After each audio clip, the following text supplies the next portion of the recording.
Okay, this is the 2 minute warning. 2 minute warning. It is Easter Sunday. We are live. We are live. Hang in there. We'll be there in about 2 minutes. Welcome to pile into the chat room now while we studio.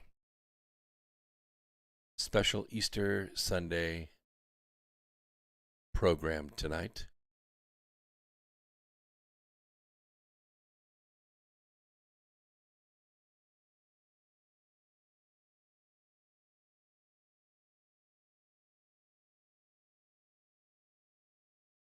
Happy Easter, Tony. Good to see you out there.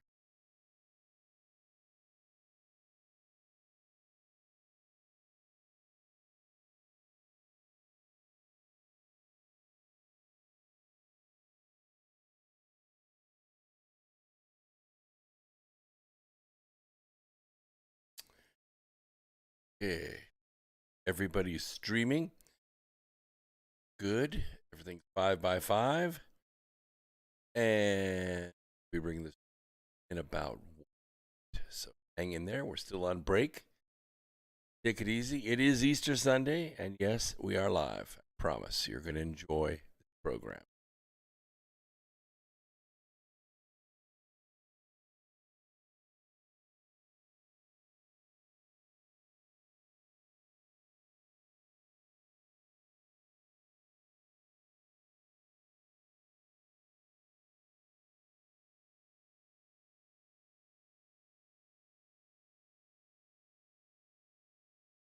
Let's go ahead. I don't want to bring him in.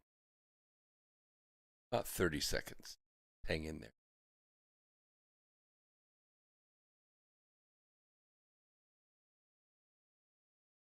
Everybody has family over on Easter. It's okay. Huddle around computer and to tonight's program. A lot of good information.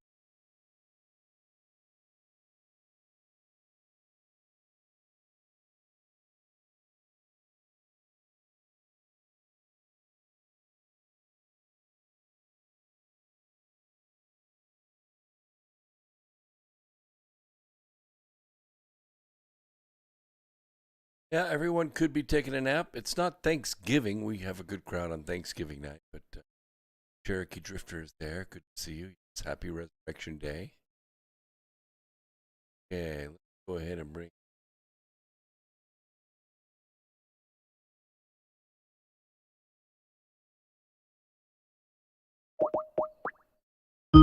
Part of our infrastructure if workers are going to be able to go back to work. The idea is to provide incentives for childcare centers to be built where there are none, and also for employers to develop their own childcare systems. Rouse on CBS's Face the Nation.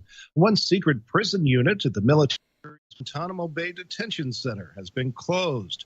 U.S. Southern Command says Camp 7 had fallen into disrepair and prisoners were moved to an adjacent unit. 40 prisoners remain at Guantanamo Bay. America is listening to Fox News.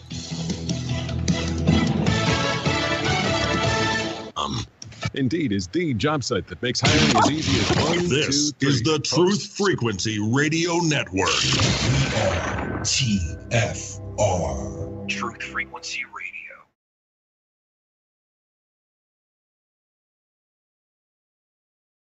First hour, here we go.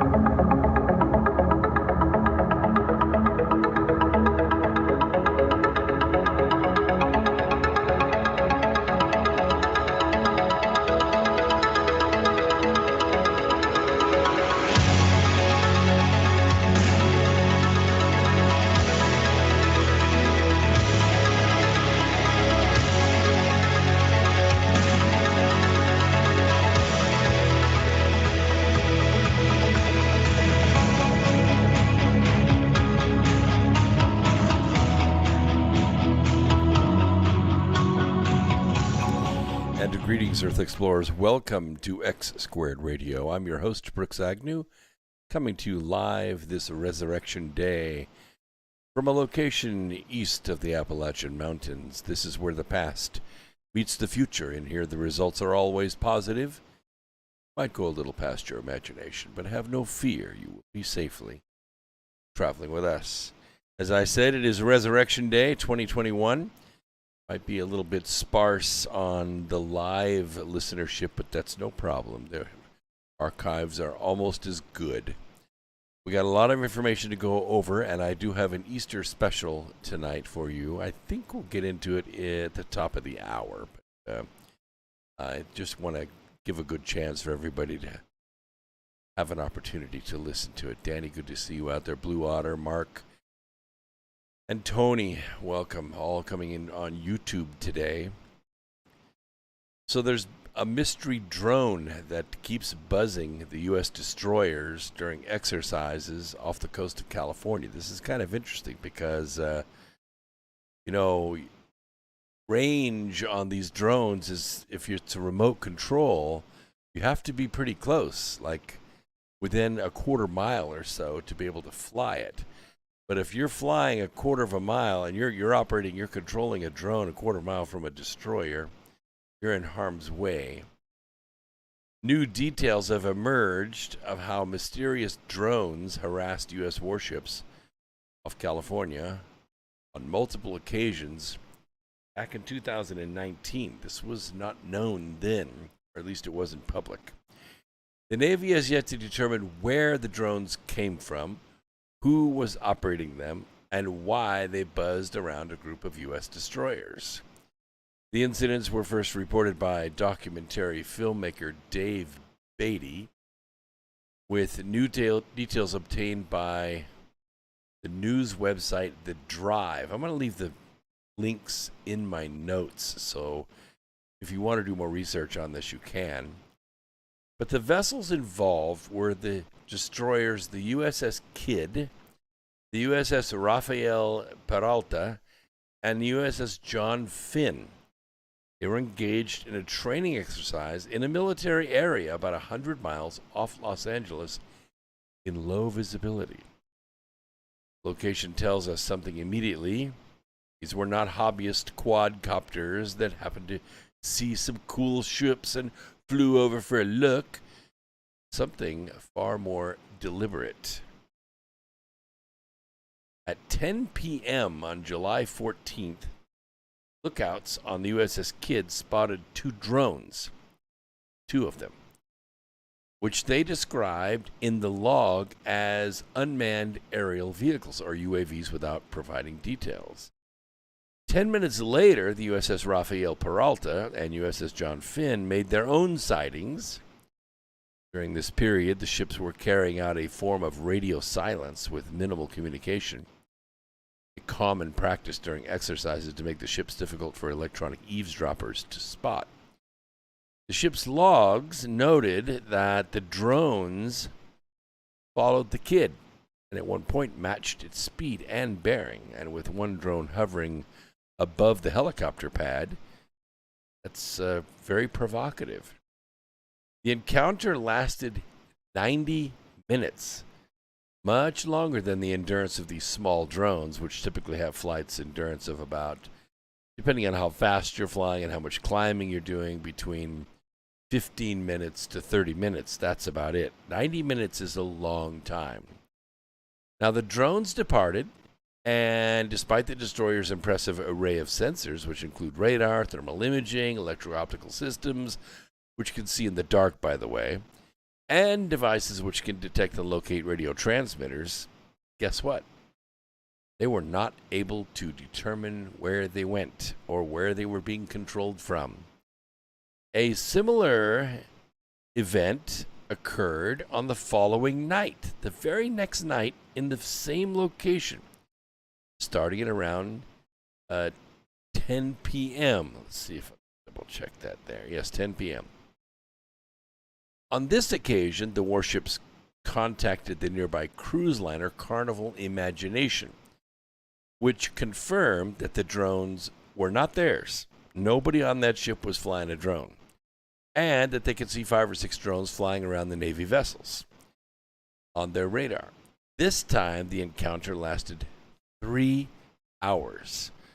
3 hours, with the USS Rafael Peralta identifying 4 drones, shadowing them at one point. Now, the reason this story is so interesting is this is well outside the performance of any kind of recreational drone. In fact, I don't know of any drone that size that can carry a battery big enough to be able to fly at that speed, 20 or 30 knots, out at sea, 100 miles from the nearest land. No cabin cruisers out there, no rafts out there, no hot air balloons floating around, flying drones thinking, this will be so funny. We'll fly around these destroyers and make them jump at their own shadow. Similar incidents occurred on the 25th and the 30th of July, and there have been others. But these were the only ones turned up by the Drive, that's this news organization, Freedom of Information Act, trawl. Now, a formal investigation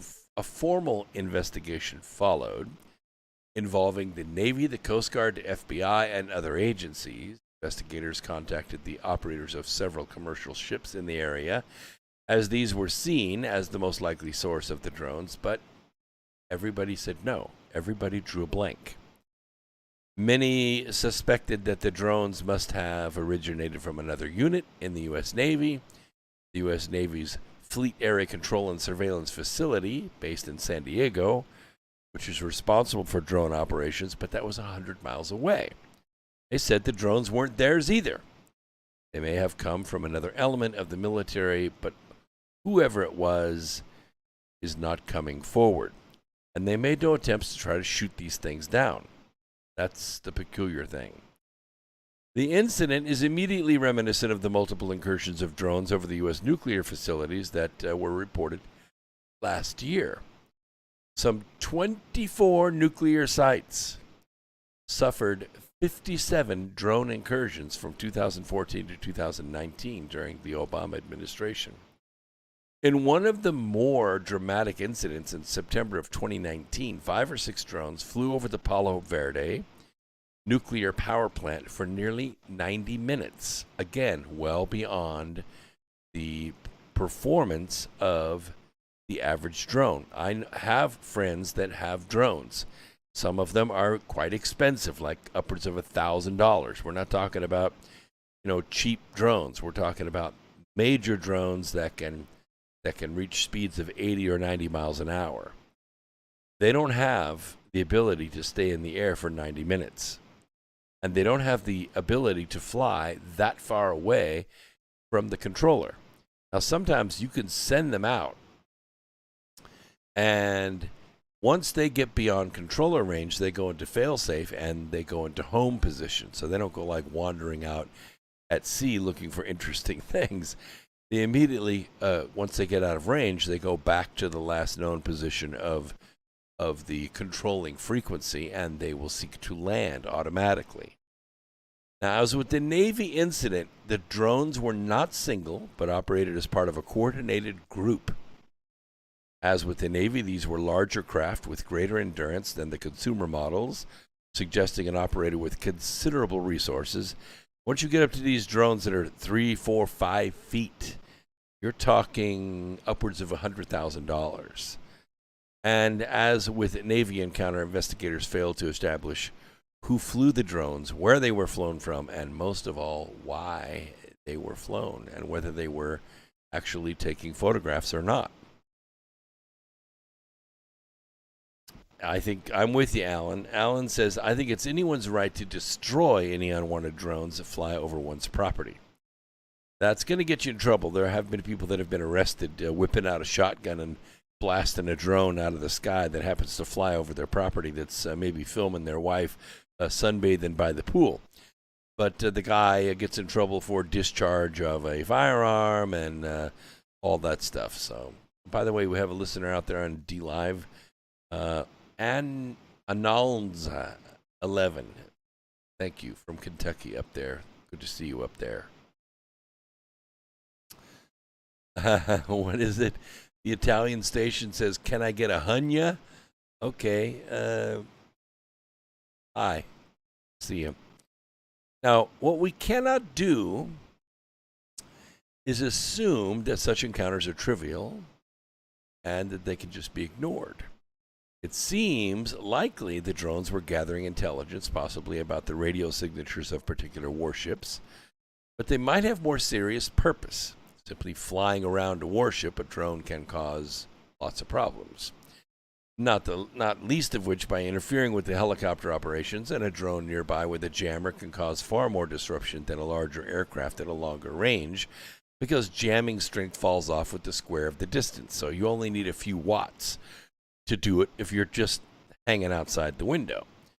Small quadcopters have already been used extensively to drop bombs and incendiary devices in Iraq, Syria, Afghanistan, all over the place, Palestine.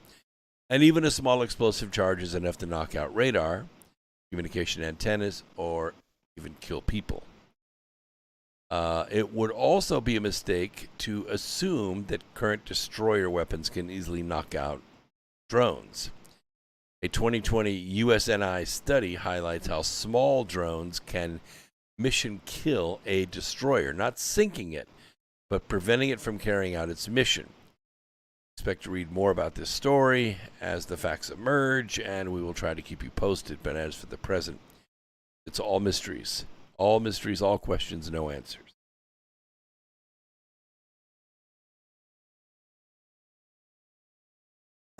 Just to recap, tonight is Easter Sunday. We are live. I played with the idea of running an archive, but every year I do an Easter special, and mine are a little bit unique. If you've ever sat through one, you'll testify to that. If you haven't, don't leave, because I promise you'll never have heard this story this way before. And I thought maybe if you had heard it, that you would bring your friends and maybe spread it around and let them know that you heard it on this program, and that maybe it would be a good idea if they heard it as well, because it makes a big difference. It changes people.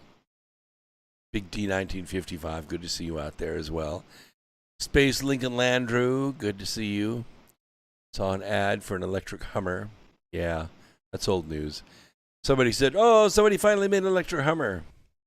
I made an electric Hummer 10 years ago. Don't worry about it. It's old news. Anybody can make an electric Hummer. It won't go very far. It won't go very fast, but it can be done. No big deal. I've also made a Ford Ranger, and I've made Chinese trucks and Indian trucks, so don't be flipped out by the headline. Old news. Already did it. So let's talk a little bit about the EPA. The EPA actions are apparently leading companies and states back to the dark ages. Yeah. We thought we had the EPA under control when Trump became president. He took apart a lot of their power. A lot of people resigned. A lot of people bailed. A lot of the teeth were pulled out of the EPA bulldog, and business started to go back to usual. But hi,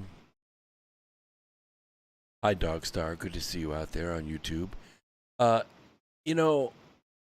With this new criminal organization that has taken over the agencies, departments, bureaus, and administrations, it's sort of like they want to make a name for themselves. Like, when Big Boss took over all the municipal operations with his crime gang and Dick Tracy, the very first thing they had to do was say, well, I tell you what, boys, this isn't business as usual.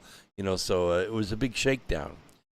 In a healthy scientific community, any healthy scientific community, dissenting voices and disagreements are often accepted, and they're even encouraged. That's what we do. We question. We ask, why are we doing it this way? Why have we always done it this way? Why do we always make this same mistake over and over again? We ask these kinds of questions. But under the Virtual Joe administration, you could be fired for asking questions.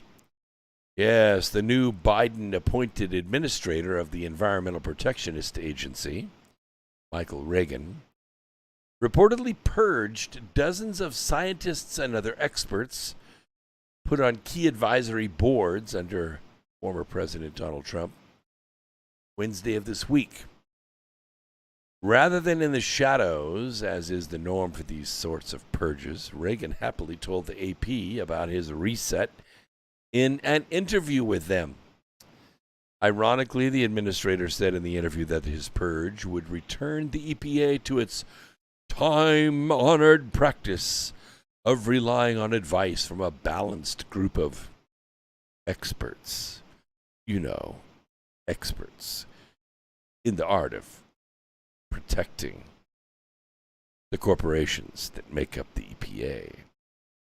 Reagan told the Associated Press, "Scientific integrity is a foundational value for EPA, and I am committing to ensuring that every single decision we make meets rigorous scientific standards," which is bullshit.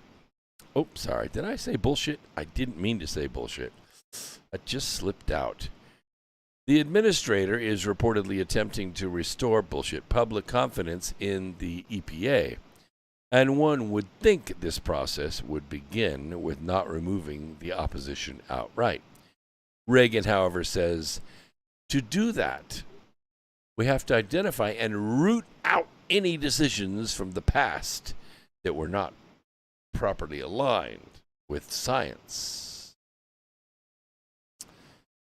According to the Associated Press, Reagan unceremoniously axed 40 members of the Science Advisory Board and the Clean Air Scientific Advisory Committee, which provide scientific expertise and recommendations for air quality standards and other policies intended to protect public health and the environment, like the water and the air and the land and the forests. Reagan seemingly had it out for these people. No seemingly about it.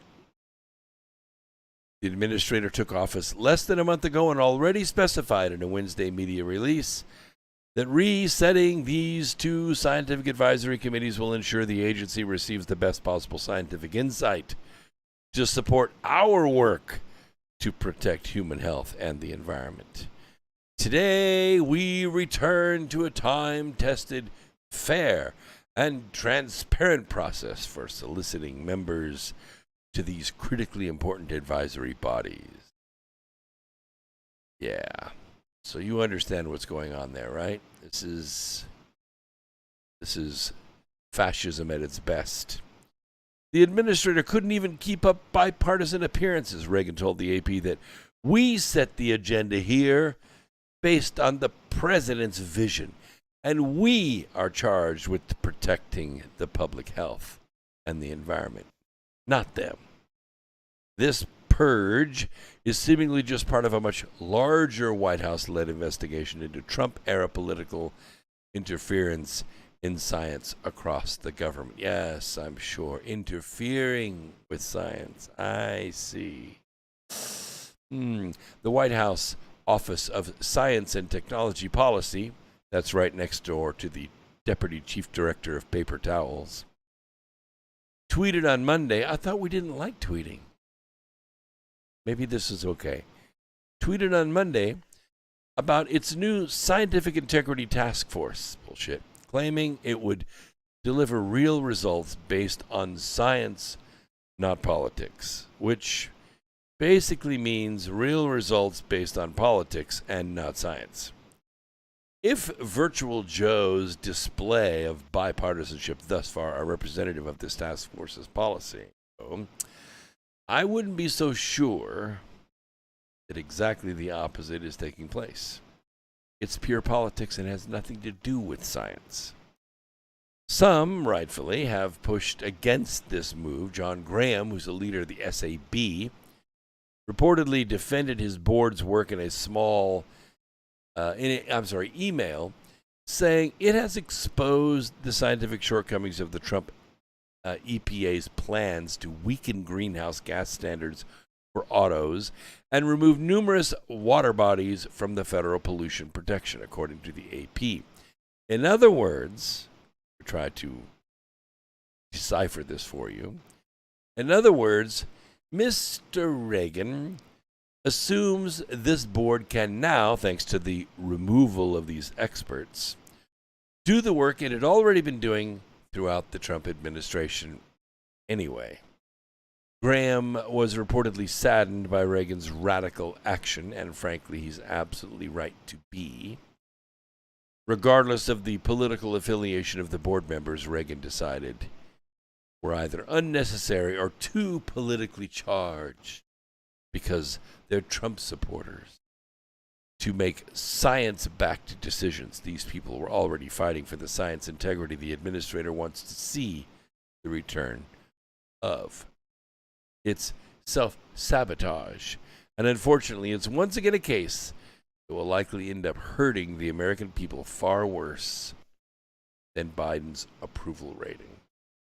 Just so you know. Wow. Good size chat room here. Brandy, good to see you. I'm so glad she's down there outside of Dallas, Texas.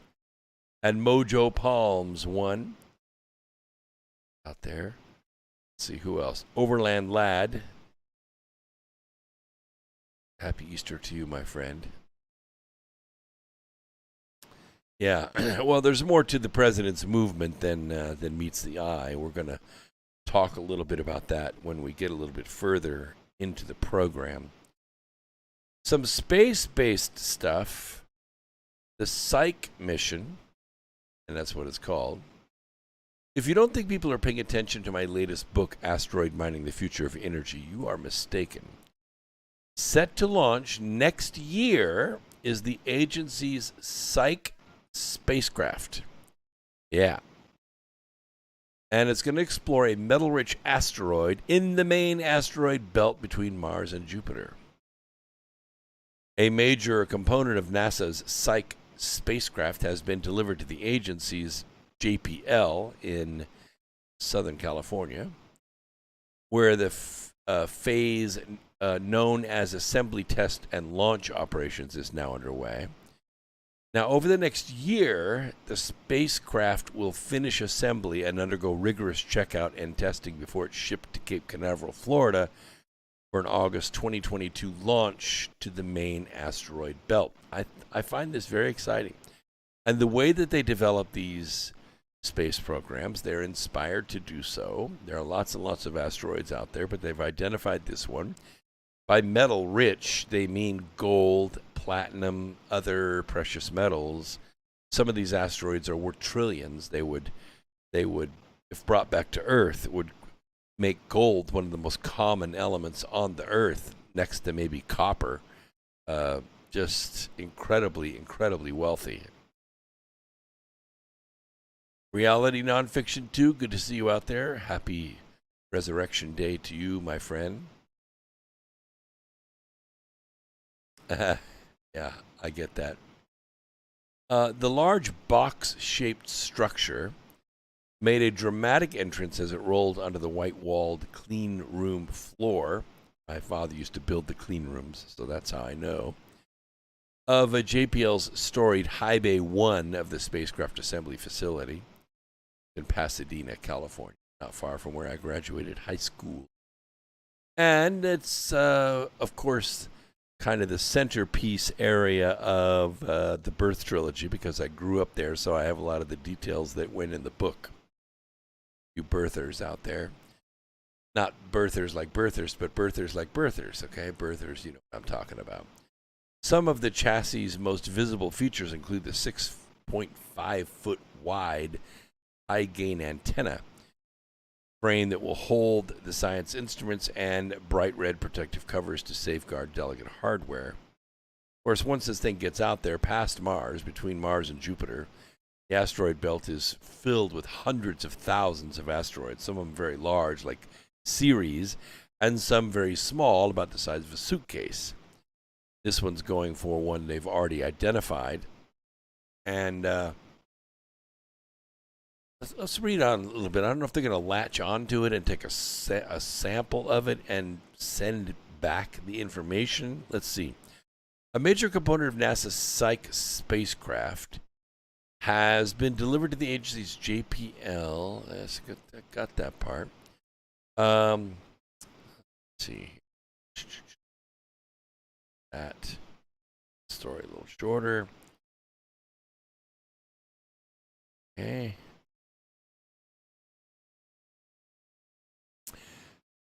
Seeing this big spacecraft chassis arrive from JPL from Maxar is among the most thrilling of the milestones we've experienced on what has already been a 10-year journey. Say at Arizona State University's Lindy Elkins Tanton, who as principal investigator leads the Psyche mission. Building this complex precision piece of engineering. Oh, let's take a quick break.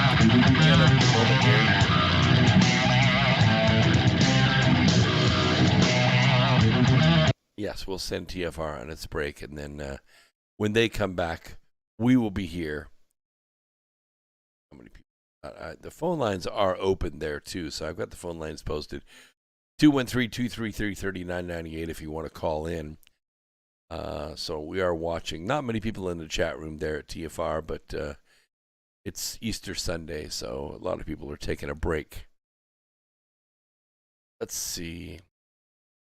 It's absolutely a triumph of human determination and excellence. Psyche's target is a metal-rich asteroid of the same name, which orbits the Sun in the main asteroid belt between Mars and Jupiter.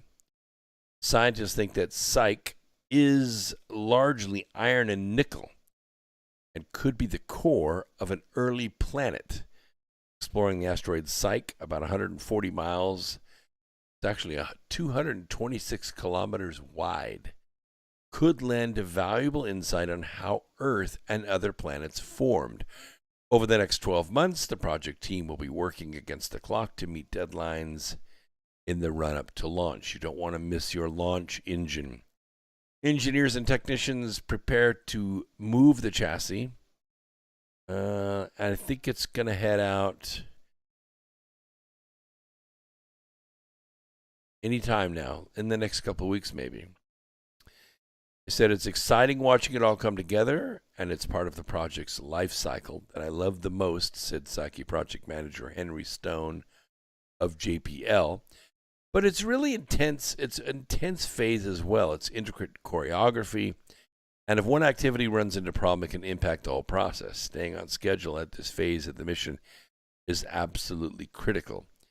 The SCP chassis, which comes to JPL with most of the engineering hardware systems already integrated, the Maxar team built the entire structure and integrated the hardware needed for the high-power electrical system, the propulsion system, the thermal system, and the guidance and navigation system.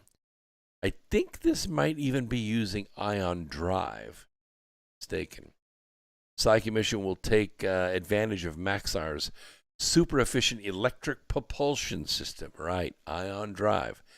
To push Psyche through deep space. Maxar will also deliver the large twin 5-panel solar arrays that provide the power for spacecraft systems. Delivering the SEP chassis.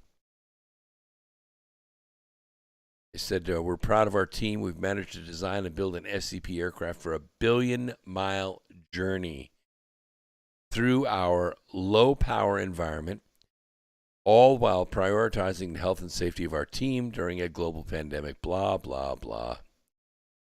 We don't care about the pandemic. It's fake stuff anyway, isn't it? The assembly, test, and launch operations phase kicked off on March 16th when the engineers gathered in High Bay 1. The mission's 3 science instruments will arrive at JPL over the next few months. The magnetometer will investigate the asteroid's potential magnetic field. Second, we'll fire back in. Might be a little bit of intro music to enjoy.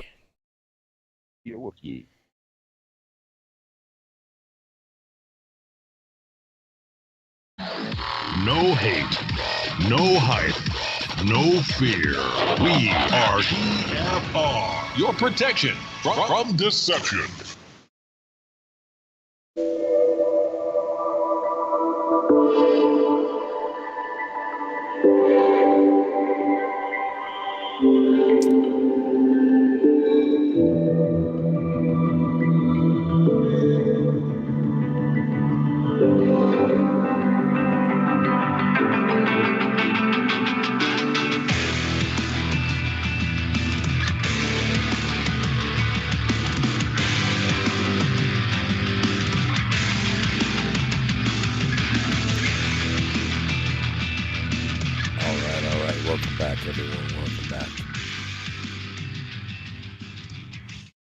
So the spacecraft has a magnetometer on it, which is going to investigate the asteroid's potential magnetic field. The multispectral imager will capture images of the surface. That should be very cool.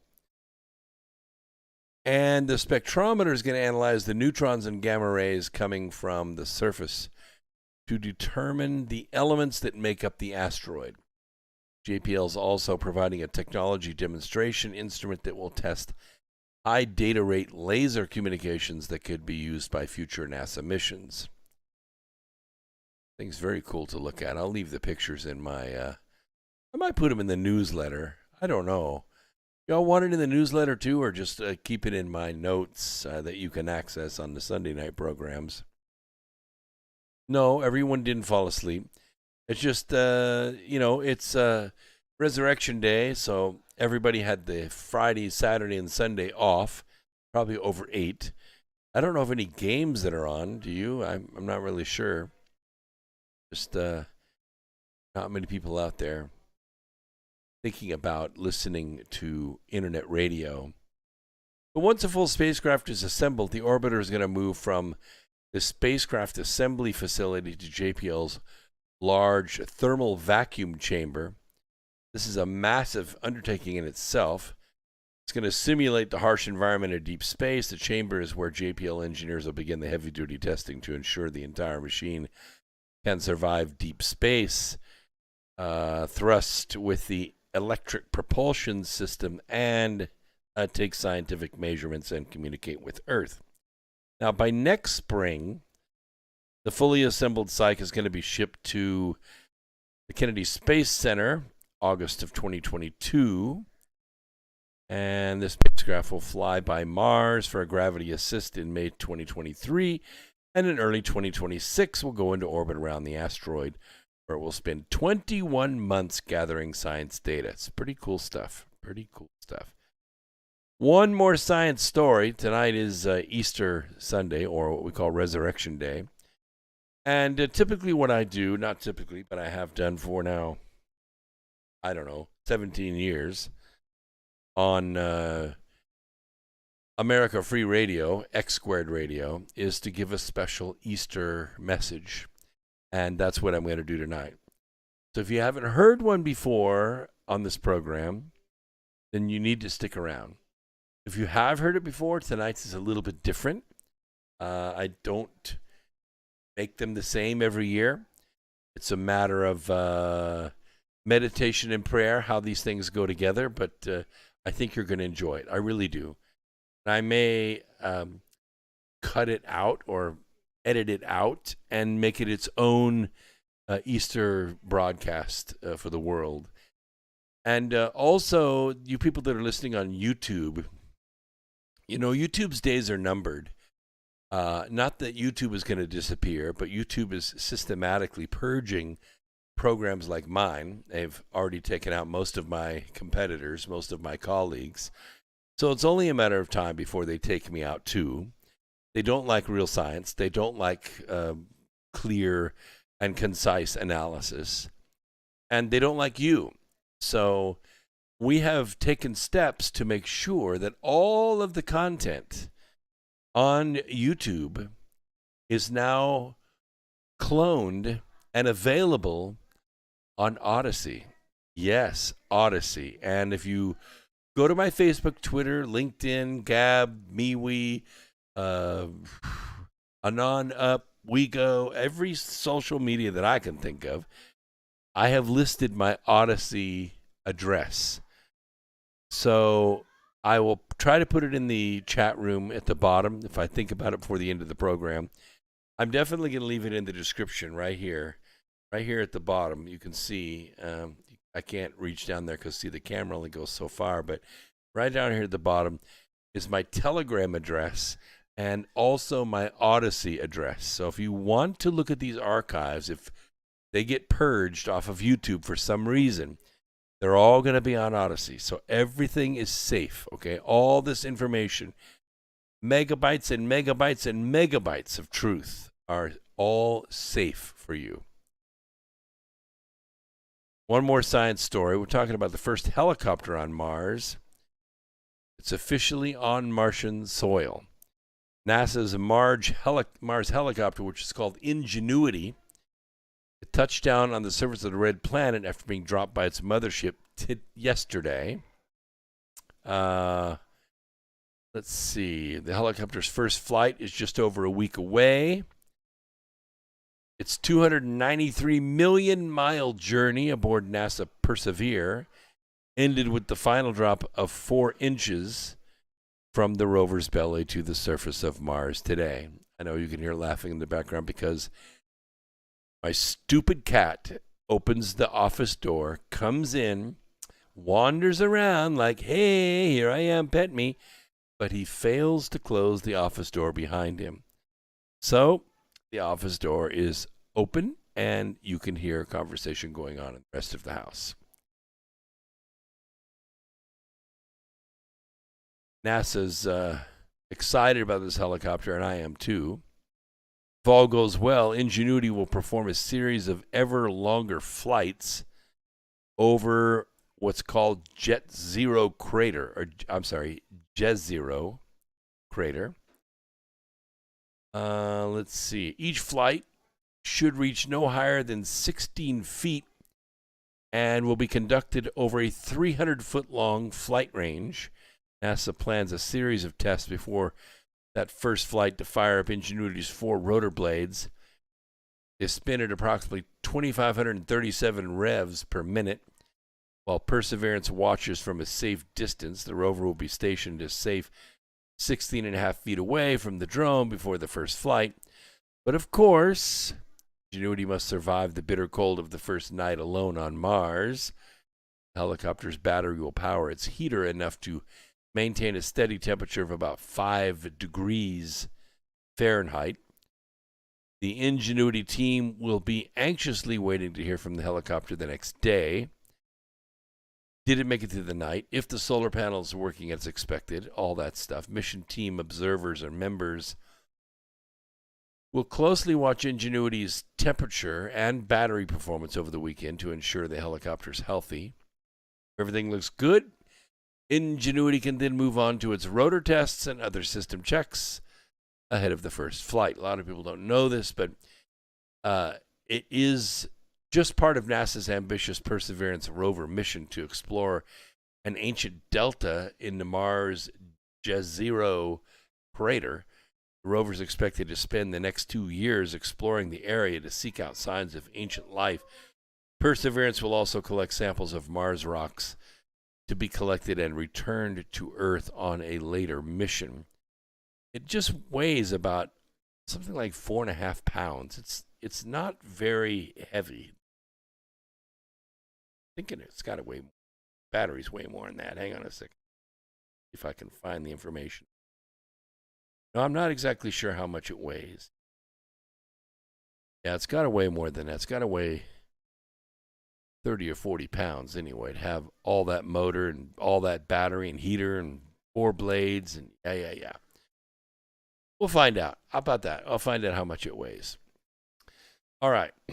Now, something else is going on in the news, and you might have caught it. You might have missed it. But, of course, those of us that are waiting for the first baseball games, we're excited about this. But we're also saddened because of the sanctions that have been taken against Major League Baseball by the federal government. You know, it's just rare, so rare to see the federal government sanction states. We sanction other countries. We sanction Russia. We sanction China. We sanction, Iran or Afghanistan. But you don't sanction your own states. But that's exactly what's happening. Exactly what's happening. What is this? David Nino Rodriguez on YouTube just stated that BLM has shown up in Georgia open carrying AR-15 rifles. Well, that's nothing new, Mad Hat. Nothing new at all. The not messing around guys. They march around in uniform, open carrying, loaded. And I think one of the guys even got accidentally shot. He wasn't killed, but he was actually shot because one of the yahoos in the not messing around group ended up mishandling his weapon and shot somebody in their group. Yeah, it's nothing new here. Nothing new. Nothing to see. But there have been now Marxist sanctions against American states by our own government.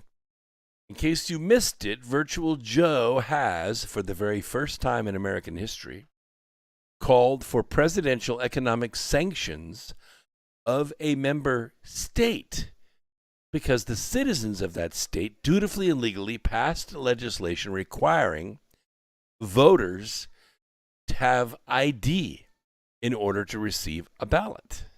Yeah. This attacks the very core of our republic, and it violates the Constitution so directly that the state has no choice but to resist. These sanctions would be meaningless except that they economically attack people of color and the city of Atlanta to the tune of more than $190 million in a single fiscal year. This is what the U.S. would do against a foreign enemy, not against a state.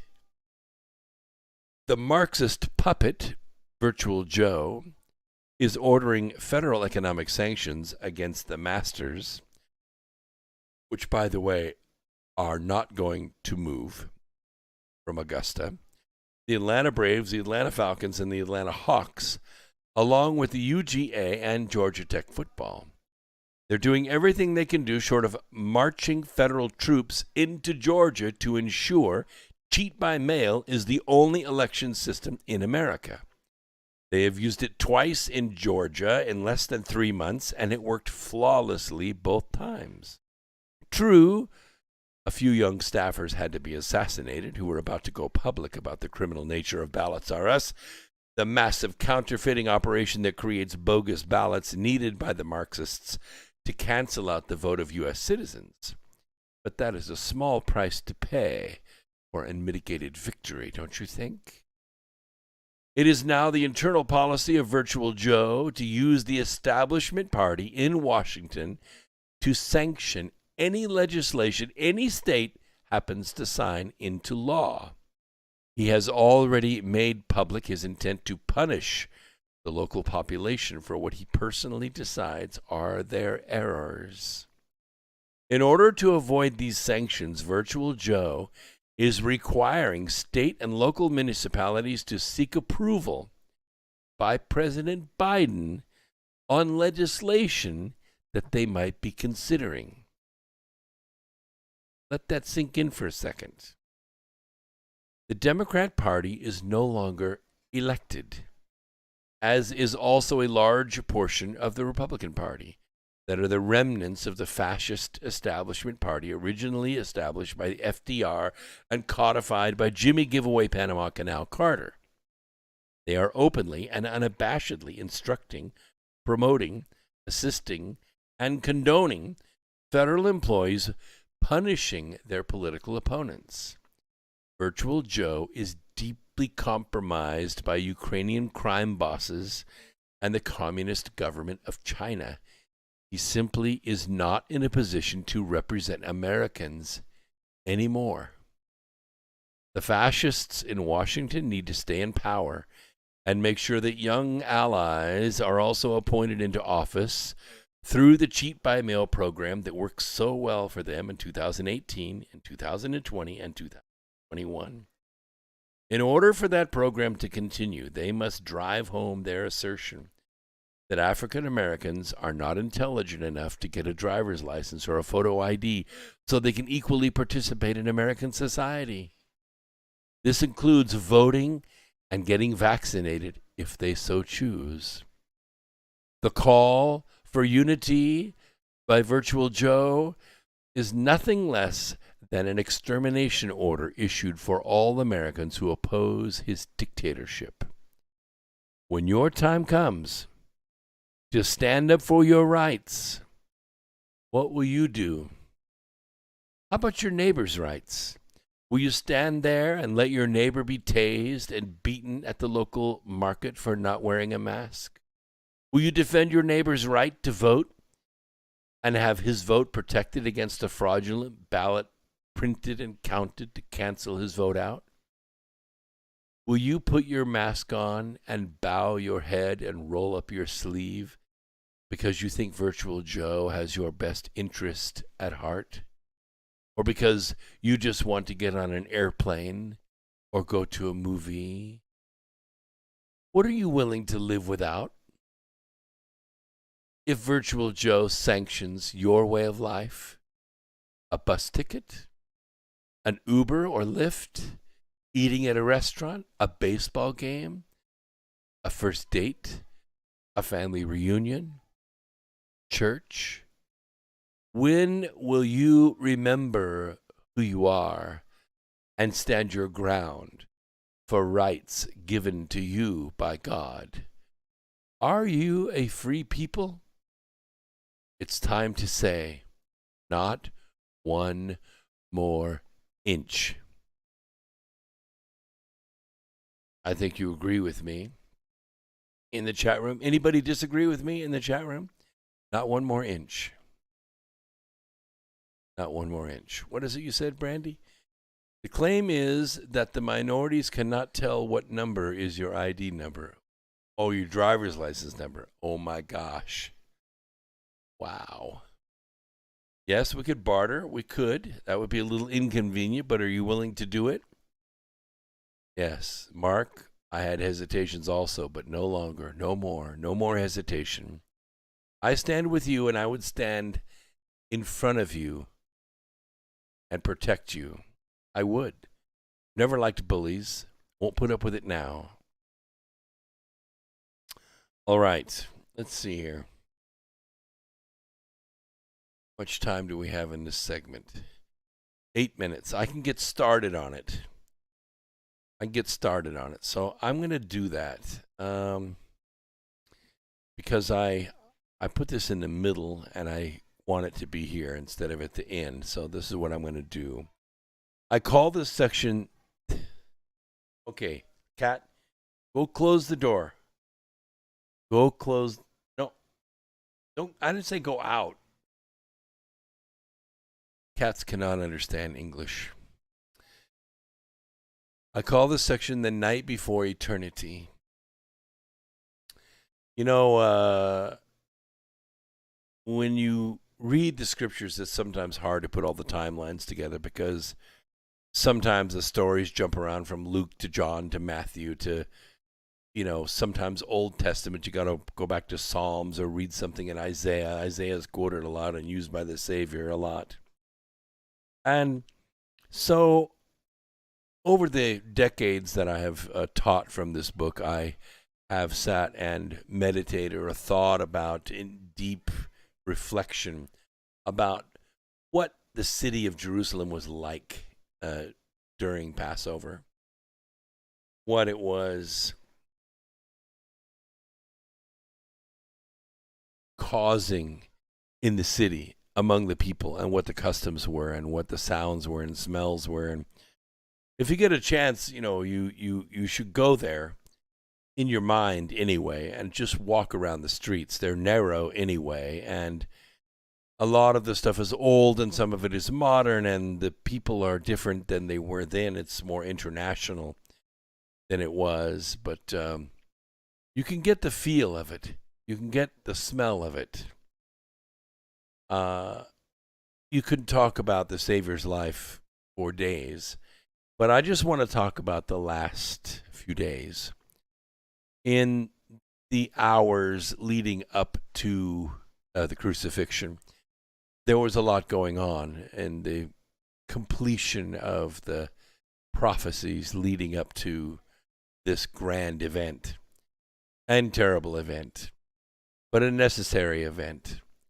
And so what I've done is, at least tonight, I've taken the 7 what are called utterances, the 7 things that Jesus said from the cross, and tried to put them together for you in a perspective that will give you some value, allow you to maybe take a non-movie view of it and think about all of the preparation that went into this, not just in Jesus' life, but centuries and centuries of of preparation and prophecy and communication between God and man. Of course, the events leading up to the crucifixion are a matter of storytelling, a matter of oral tradition, a matter of symbolism, and sometimes interpretation of reflections that were made way, way after the fact. And I suppose my reflections and revelation about it is as good as anyone else's. And so what I'm just going to try to do is share that with you. So the first thing that happened after, let's just pick it up at the Garden of Gethsemane. You remember that after the Last Supper, when Judas left and the 11 remaining apostles and Mary went up to the Garden of Gethsemane, and it was not that long of a walk. If you've been to Jerusalem and made this walk, it's not a terrifically long walk, but it is up a hill. It's quite a hike to get up that trail. You get up there, and the garden is not like what you would expect. It's more like a grove of trees, and these trees are very old, and they were old then. Olive trees, they're timeless. I think if you take care of them, they'll last forever. But the way the garden was laid out is there's a less dense outer area, and then, it gets more dense and more old as you get toward the inner part of the garden. And so in the outer part of the garden, Jesus asked 8 of the apostles to stand guard, just stay up and pray with him. And then Jesus took Peter, James, and John a little further into the garden with him. And then at some place deeper in the garden, he sets those 3 down and tells them, because now they have a greater charge, they have the Melchizedek priesthood, they've been to the Mount of Transfiguration, they've seen things and heard things the other apostles have not heard, sets them down and tells them to pray. And then he goes further on into the deeper part of the garden by himself. And as the story goes, while he is there in the garden, the sins of the world begin to be settled on him. The mission for which he was brought to the earth, for which he was uniquely qualified to do, begins to form up, begins to reach its conclusion. And so as the sins begin settled upon him, they're not painless. I mean, they're very painful. The pain is so great that it says great drops of blood oozed from his pores. Now, I don't know if you've ever felt pain like that before. I don't know personally anyone who has had blood come out of their pores because they hurt so bad. But that's something that most mortals can't take. And a couple of times he came out from the garden to wake up Peter, James, and John, who had fallen asleep, saying, look, guys, I've only asked you to do one thing. I know we've eaten a meal. We've walked up the hill. It's a spring night, and I know it's hard, but I need you to stay awake and pray with me for a while. And they fell asleep again. And then finally he just let them sleep and took the pain on himself. So even an angel showed up and tried to comfort him, and it was of no comfort. Now, I don't know about you, but if an angel showed up to comfort me, I would be very comforted. I would be very inspired, but it wasn't to be that night. So then, as they come out of the garden, wakes everybody up, and they march out to where the 8 are still stationed. A row of torches is coming up that nighttime pathway to their location, because Judas knows where they go at night after they leave the city, because they don't want to be chased down by guards or zealots or fans or whatever you want to call them. They wanted to be by themselves and pray, and they did this often enough that Judas knew where they were going to go. And Judas brings the Roman guards, and they approach the group. Now, of course, zealous Peter jumps forward with his sword. He's a fisherman, not a sword fighter. Swings at one of them and manages to whack off his ear. It's got to be a pretty sharp sword to whack the guy's ear off. Jesus tells him to put away his sword, ostensibly puts the guy's ear back on, and of course that guy is converted immediately, probably. And then Jesus says, "Whom seek ye?" And they said, "Well, we seek Jesus of Nazareth," and in which case Judas came forth, kissed him on the side of the cheek, and that was the identifier. This is the guy that you're supposed to arrest. Now, there are a lot of versions about what happens in here, and the most important part is the part that people miss. Yes, there's a lot of, hey, Judas, dost thou betray me with a kiss, all of that stuff that you saw in the movies. But what you didn't see, let's take a quick break. Hang on a second. We'll bring TFR back in. We'll bring TFR back in 3 minutes. I'm going to just hold where we are in the story because I don't want any of the TFR people to miss this part of the story.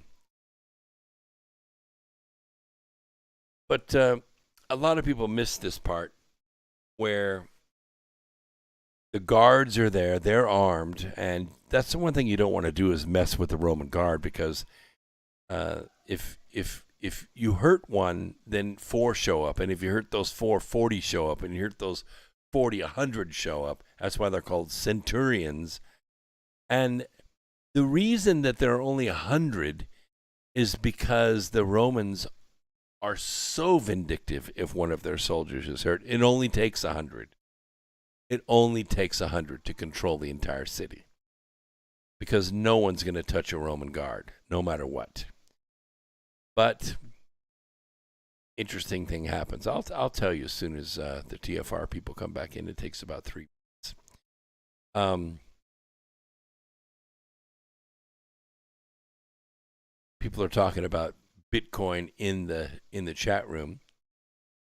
I don't think you need a thumb drive to cash in your Bitcoin. The Bitcoin's in your wallet. You have an electronic wallet with Coinbase, or I don't know, there's a dozen and probably 3 or 4 that are superior.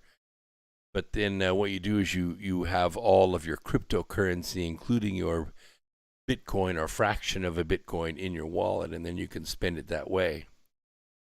Yes, ever see Golden Voyage of Sinbad? Yeah, it was pretty good. I think the animation was better in that one than in most of them. The claymation is a little jerky in the other ones. Also, my son said that Kong versus Godzilla is very good. I haven't seen it. Because I'm a fan of both of them, Of course, I was mentioned in the last Godzilla movie, right? The point where Godzilla escapes into the tunnels inside the planet, and the scientist says, "Dr. Brooks was right. The Earth is hollow." Well, that's me. I'm Dr. Brooks. They were talking about the hollow Earth, and that part. The other part where there is an actual Dr. Brooks in the movie, it isn't me personally, but could have been, but that part ended up on the editing room floor, but not that statement. Dr. Brooks was right. The Earth is hollow was left in the movie. So, yes, that's mentioning me and my work on Hollow Earth.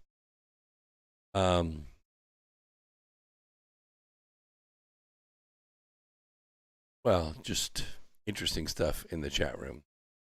Okay, let's bring TFR back in. Might be just a little bit of music in the background. We are TFR. TFR. Truth Frequency Radio. Hour number 2.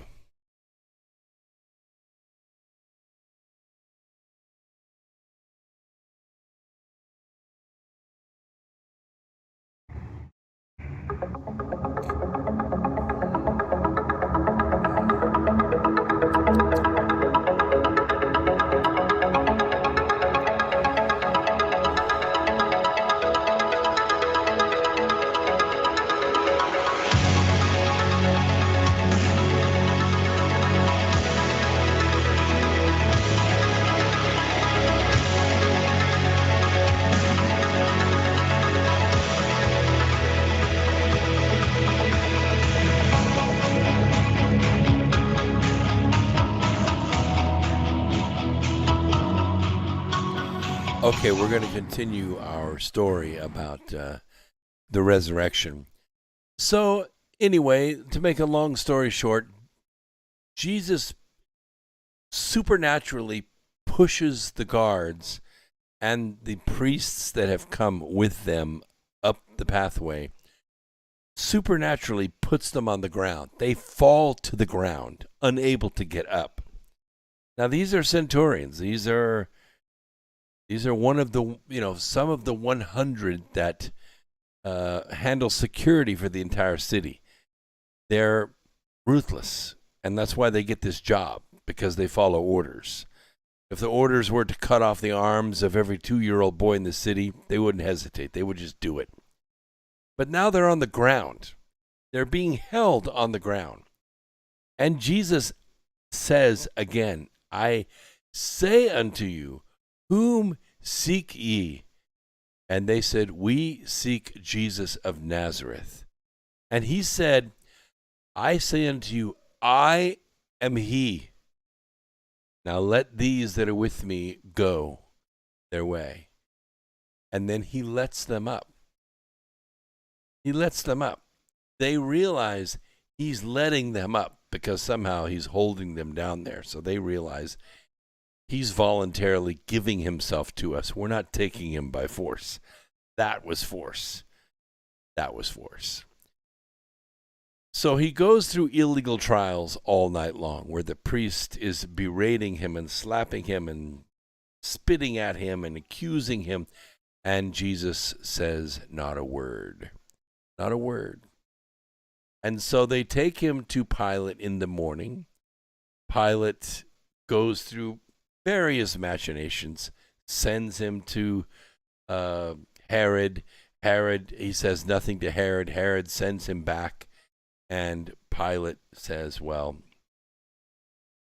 I'll try something else because my wife told me not to touch a hair on this guy's head because he's a good man and she had a dream about him. And, when mama's not happy, nobody's happy. And I'm just the governor of this place.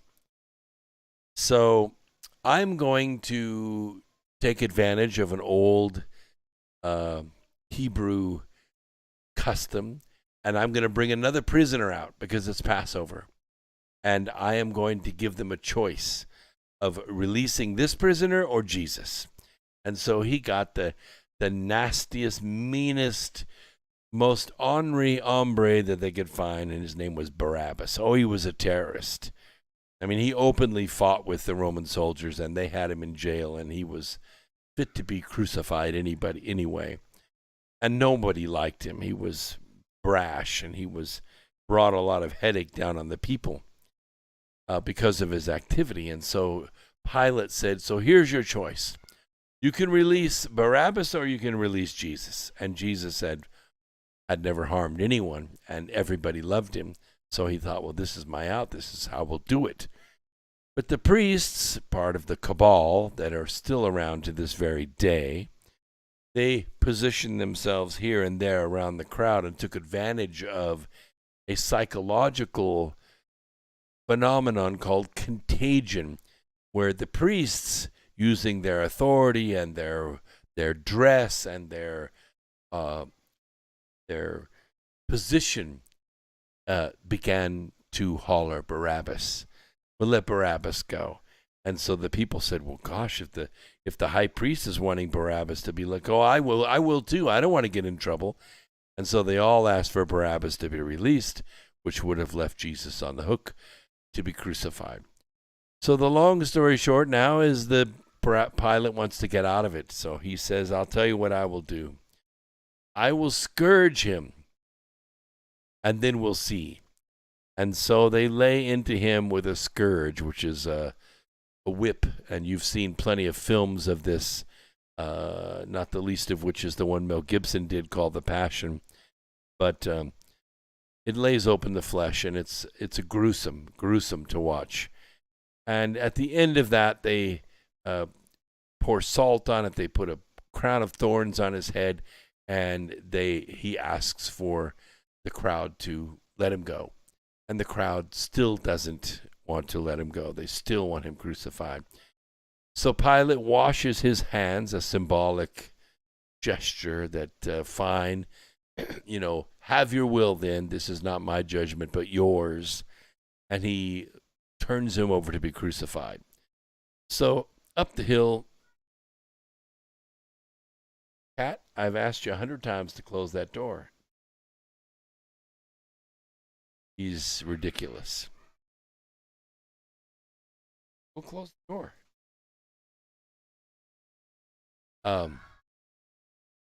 I can't help you.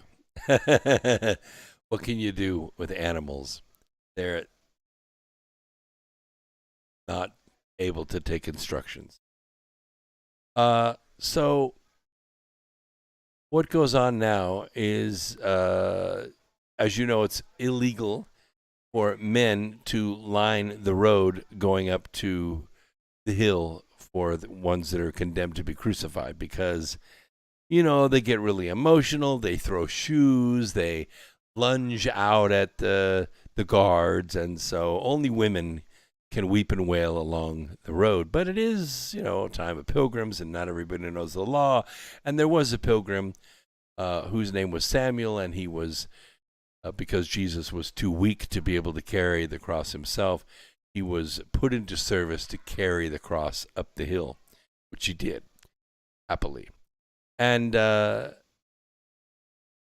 when Jesus was laid down on it, then a little bit more effort was made to fix him to the cross. Normally people are tied to the cross because they want it to last. They want these people to hang up there for days and weep and wail and complain, because it's an example. I mean, you got 500,000 pilgrims coming to town. You want them to behave, and the way to make them behave is to put lawbreakers on crosses lining the road coming into town, so that you have everyone up there, from thieves to cheaters to adulterers, and that way the pilgrims know, while I'm here, I better behave myself. Or I'm going to end up on that tree as well. It was just the way Romans kept control of the town, and they had crucified tens of thousands of people. They had holes in the ground. They just dropped the crucifix in the hole because they just did it all the time, every day. Of course, hanging there now next to Jesus, well, let me get back to how they fixed him to it. They didn't tie him, they nailed him. And of course, he was large in stature, so normally they put one nail through the palm of the hand right here.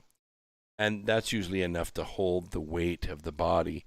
But in the cases where they have a very large person, someone who's healthy or strong or tall or whatever, they realize that the nail might actually pull through the flesh of the hand, and they can actually take their hand off of the cross. So they do what's called put a nail in a sure place. And the sure place is the bones that are here in the wrist. You have a lot of flexible bones here, but also some very strong tendons. Hang on one moment. I have to close this door.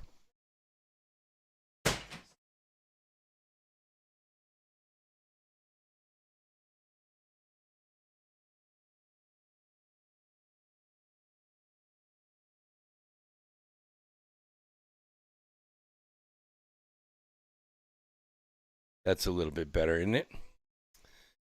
Now the cat's scared. Stay scared. Don't open that door.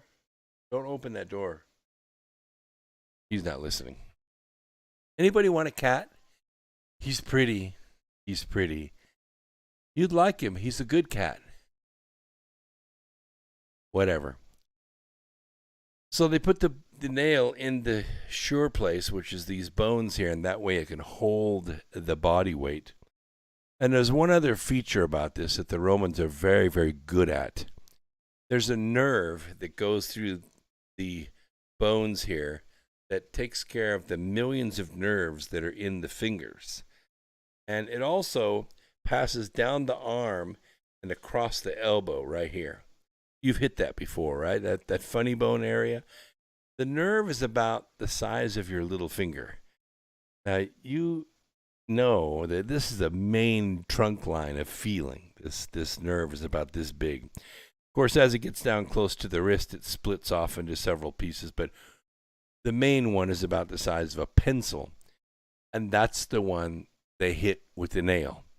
Yeah, they drive the nail right through this nerve, and they do it on purpose. They're really good at it. They're skilled at it. They know when they hit it because as they're pounding it through, they get a reaction from the person that's laying on the cross. But they pound the nail through that nerve, so now he has two nails, one in the palm and one in the wrist. And if you don't know what the sure nail in the sure place is, it's mentioned in Isaiah. The sure sign of the nail, the sure place of the nail. And this has ancient ramifications, ancient meanings to it. But it all points to this one event. So then Jesus' feet are, of course, nailed to the cross, and then he's raised up and dropped into the hole. Of course, he's trying to catch your breath, which is difficult to do when the only way you have to support yourself is to push down with your legs against that nail, raise yourself up, and take a breath so that you can last. The others, the thieves that were hanging next to him, they were tied to the cross, not nailed, and so they'd probably been there for a couple of days.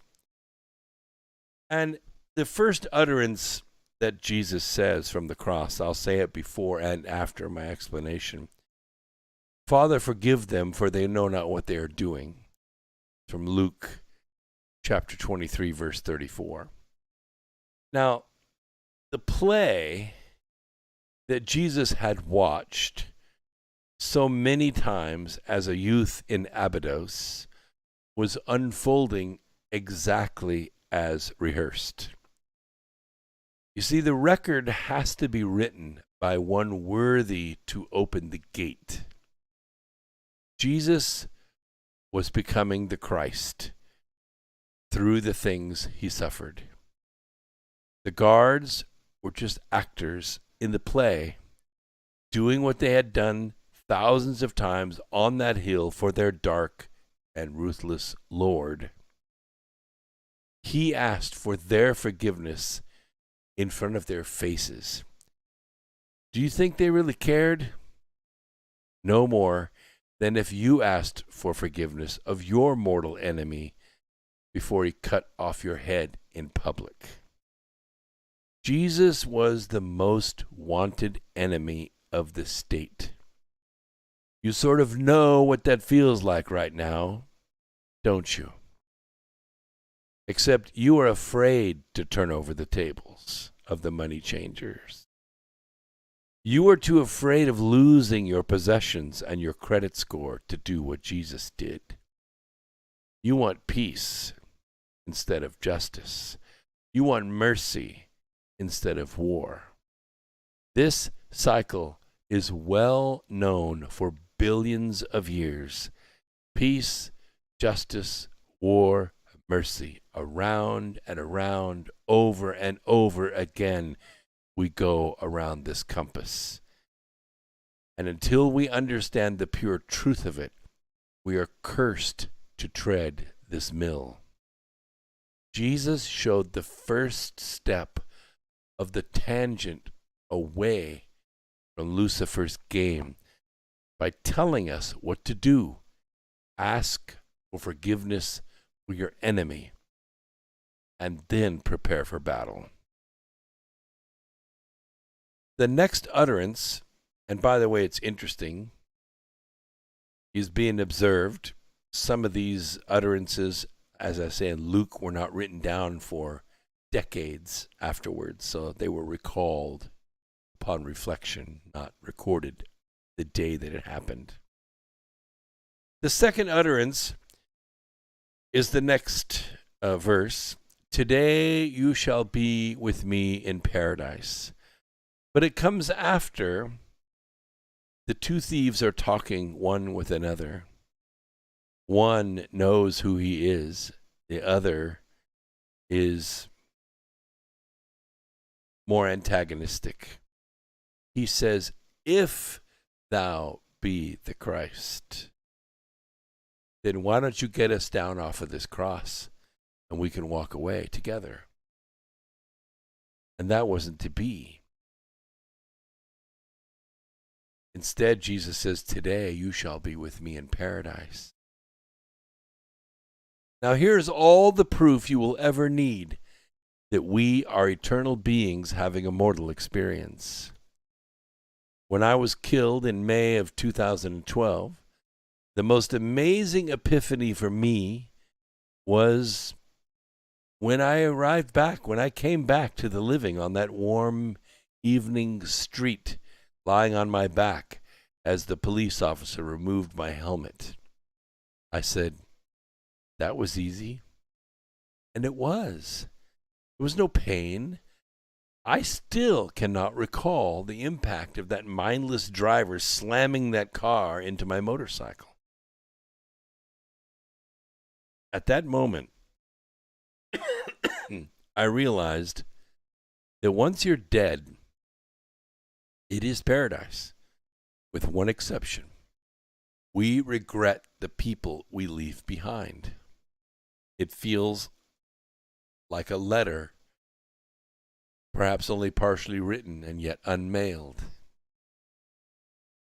The two thieves hanging on nearby crosses are obviously poor. They probably only know stealing a meal or a cloak to stay warm as a way of life. They will all die that afternoon because Jewish law forbids the Romans from letting anyone die on the Sabbath.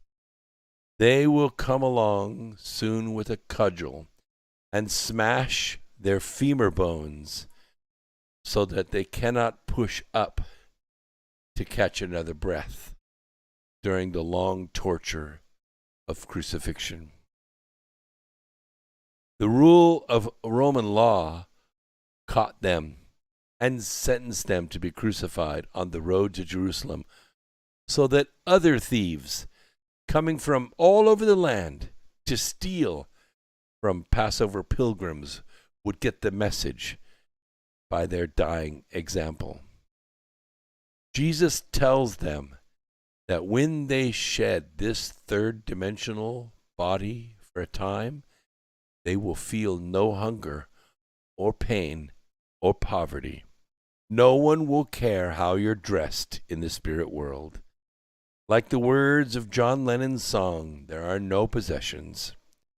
There are no countries. There is no hell. No one will do you harm. Paradise? Yes. But it is only a place to rest for a time and to decide what you will become next. When all your friends, or as I like to call them, your pod, arrive, the next great adventurous challenge can be planned. Again and again you live and grow and learn and progress toward completion, even as your Father who is in heaven is complete. And now the third utterance. Jesus looks around at the people at his feet, and he notices John the Beloved, the apostle, and he notices his mother. They're standing next to one another. And John is close to her, close to the whole family. So Jesus looks down and says, "Behold your son. Behold your mother." This is from John chapter 19, verses 26 and 27. Now this utterance is for John. Jesus is simply saying to his closest male friend on the earth, take care of my mom. She was 14 generations deep from the house of David. It was she who carried the right of the crown with her. She was the one from whom he inherited the birthright of king. You would think it was a great honor to be called and to choose to be the mother of the Savior. She was only 47 years old, but she had carried a burden few people understand.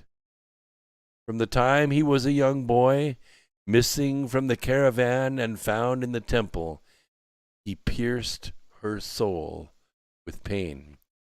No one crosses the desert alone. People pay to travel with caravans. It's the only way to stay safe from bandits, as they usually had small security forces that rather enjoyed killing bandits. when they tried to pick off supplies or rich travelers who might straggle. Back and forth from Jerusalem the caravans would go. But once you're with one, you do not simply leave and run back because you forgot something, because your son is missing. You have to wait until you pass another caravan going back the other way. It could have been 1 or 2 days of going crazy with anxiety. Have you ever suffered the anxiety of a Jewish mother? Then you might know of what I speak.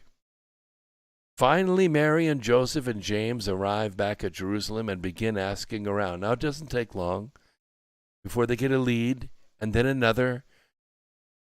When they find him, she goes to scold him about being careless and not obeying his mother. He tells her, "Woman," what young boy calls his mother woman, "knowest thou I must be about my father's business?" His father. Ah, yes, him. He doesn't come around much, ever. Just over the horizon, all powerful and fearsome to many, that father. After a dozen years of watching him grow up in Egypt and learn Joseph's trade, she had almost forgotten.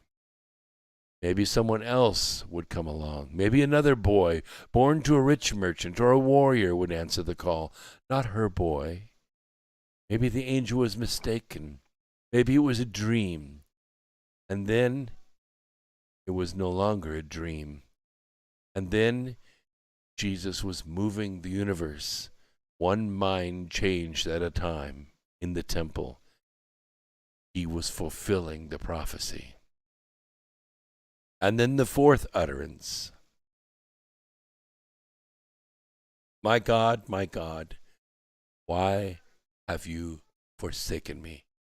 That's from Matthew chapter 27, verse 46. Now, from the time he was a small boy until this very moment, Jesus was linked to his Father. He simply reached out with his heart, and God said, "Here am I." He got instructions along the way. Choose this man, turn this way, travel to this land, heal this one, not that one. As long as his heart remained pure and tuned to the Spirit, that communication was ceaseless, like they were walking side by side along the dusty roads from one village to another. As Jesus had been carrying some of the sins of the world with him all night from the garden, and the burden was great, but then there was a space for his Father to sit. Suddenly, his Father got up and left, and the remaining space was immediately filled with a mudslide of sins that he was to carry with him through the veil. The Father cannot dwell where there is sin, so he left. For the first time in Jesus' memory, there was no link. There was no hand to hold. There was no warm embrace. There was no voice. At this moment, he was just like you and me.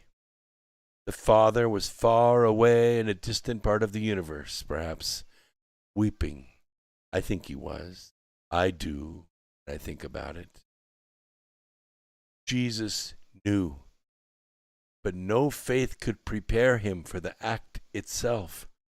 Like watching a loved one die before their time, we delay and deny that moment some consideration, but then it is there.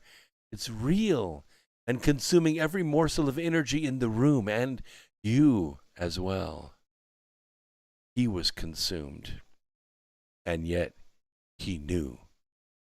He did not have faith any longer. It had become knowledge.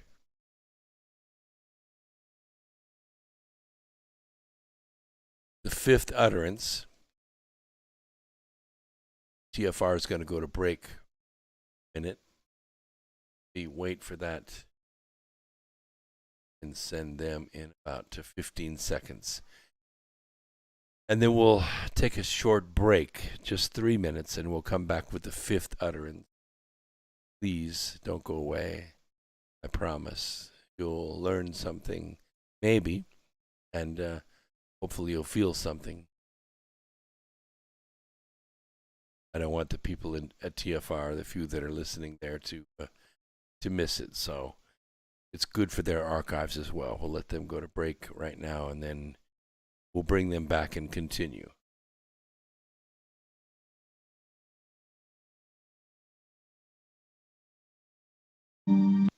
Okay, there they go. So let's talk a little bit in the chat room. What do we got here? Yeah, so many good thoughts. Space Lincoln Landry says, I'm not coming back. You say that now, we might need you. I said the same thing.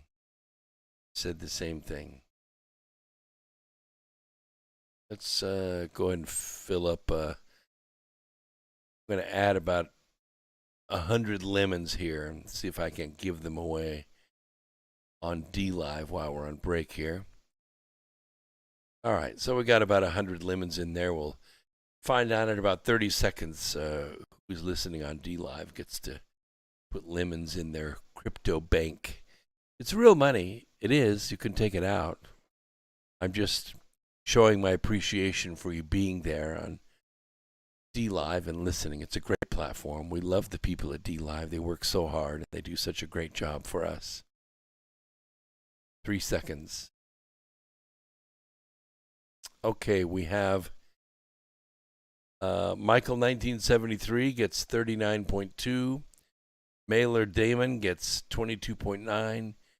Steve Y62, I have not seen you before, 16.8. Analanza 11, 13.6, and 20206 11.5. Thank you so much for being out there listening on dlive.tv. We appreciate you so much. Thanks for being there.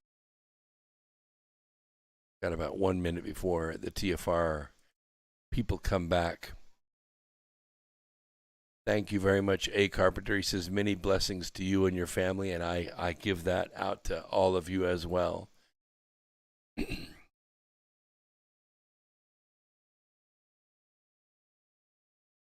Yeah, Space Lincoln Landrew makes an interesting observation. Odd thought, Jesus might, in a sense, be a clone of Mary. As it turns out, biologically, whenever we would imagine a virgin birth, the birth is always going to be a male child, because the DNA that comes to make up the other half of the DNA that would make up a male child comes from the mitochondria of the female. So the female actually carries the haploid DNA in the mitochondria. So it is all male DNA that's in the mitochondria. So that is what happens. Virgin births are very rare. They do occur. They have occurred several times in the scriptures and even other ancient writings. Jesus was not the only virgin birth. Okay, let's bring TFR back in. Them finish the story with us. EnigmaTV.com.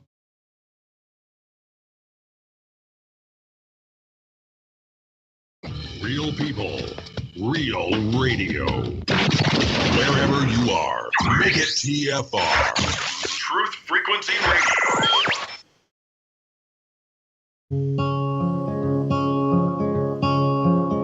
I've been waiting for this moment since my first breath in.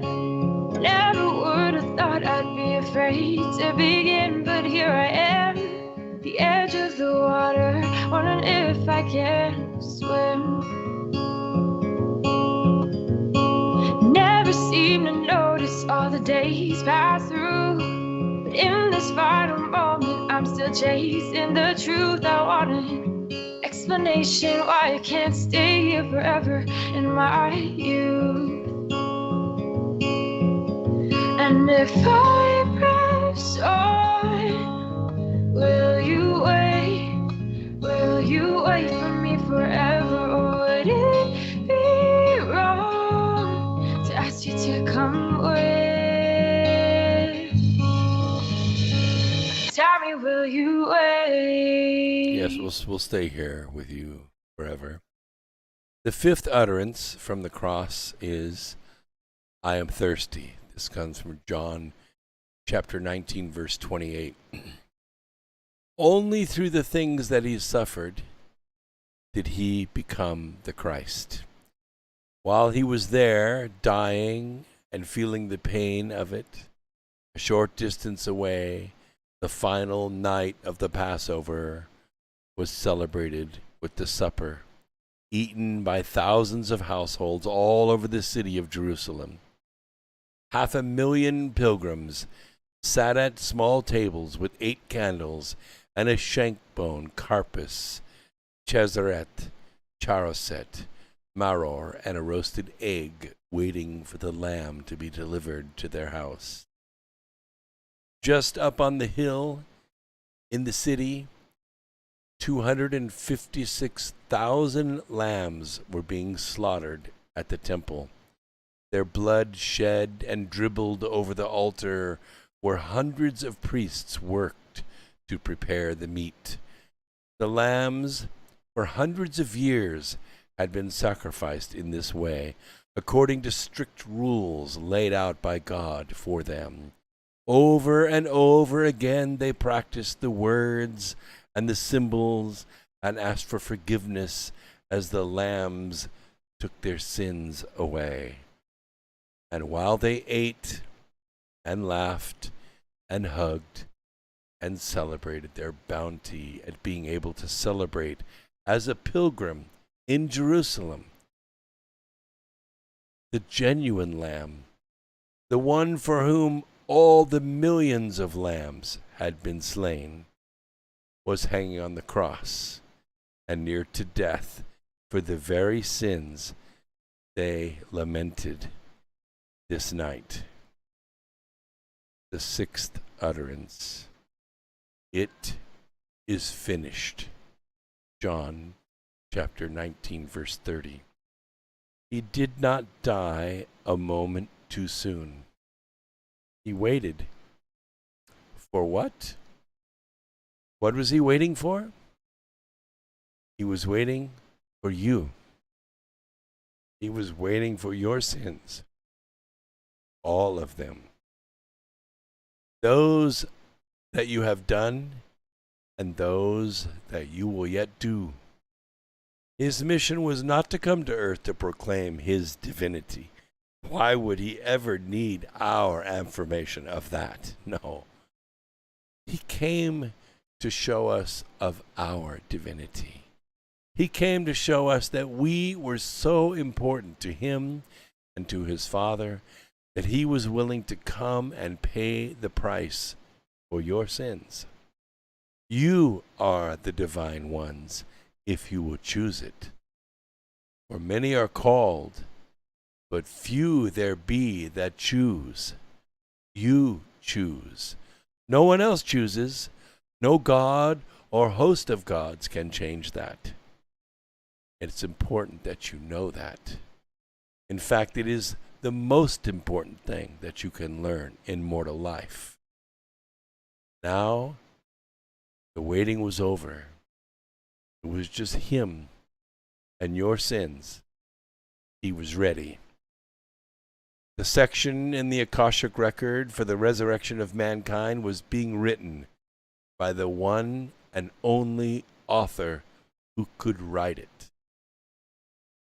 And now it was done. And the final utterance. Father, into your hands I commit my spirit. Luke chapter 23, verse 46. Nothing more in this mortality to do, except to carry the sins through the veil and pay the price for them. There will be no grounds for an accuser. We all have those now, don't we? We accuse ourselves as well. If we choose to accept this payment for our sins, then we are free to go. free to go. How does that sound? When you are at the end and there is nothing you can do to make right what you have done. When your heart is in pain, or when you have all but extinguished that light inside of you, to hear the words, "You are free to go," might be the coals heaped upon your head. It might be the fork in your path that you can take away from fear and toward the love of yourself, and thus of your neighbor, and thus of God. So I want to play a song for you. I'll probably get a copyright hit on it, but I don't care. Song written by a songwriter out in Utah. His name is Kenneth Copeland, and you may have heard it before, but I doubt you have. So I'm going to play it for you because it's fitting for this right here.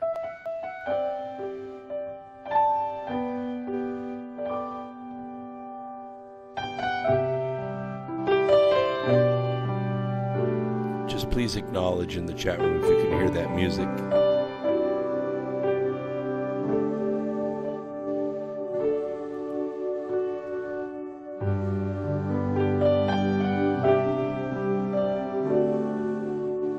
His hands, tools of creation, stronger than nations, power without end, and yet through them we find our truest friend.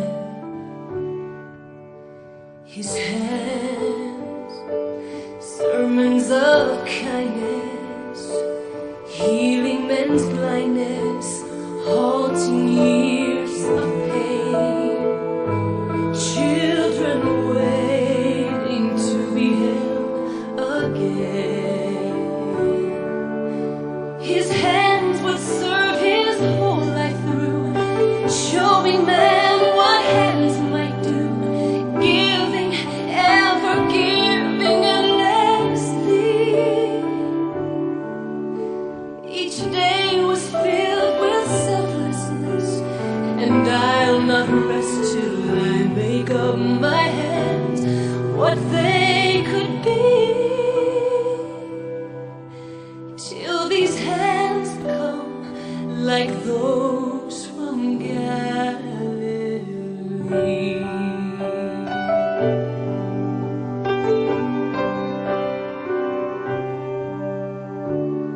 His hands lifting a leper, warming a beggar, calling back the dead, breaking bread, 5,000 fed. His hands hushing contention, pointing to heaven, ever free of sin, then bidding man to follow him. His hands would serve his whole life through, showing man what hands might do, giving, ever giving endlessly. Each day was filled with selflessness, and I'll not rest till I make up my hands what they could be, till these hands become like those from Galilee.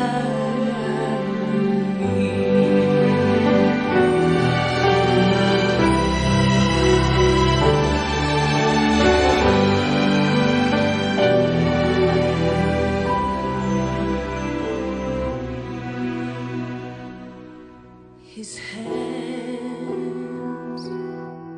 clasped in agony as he lay pleading, bleeding.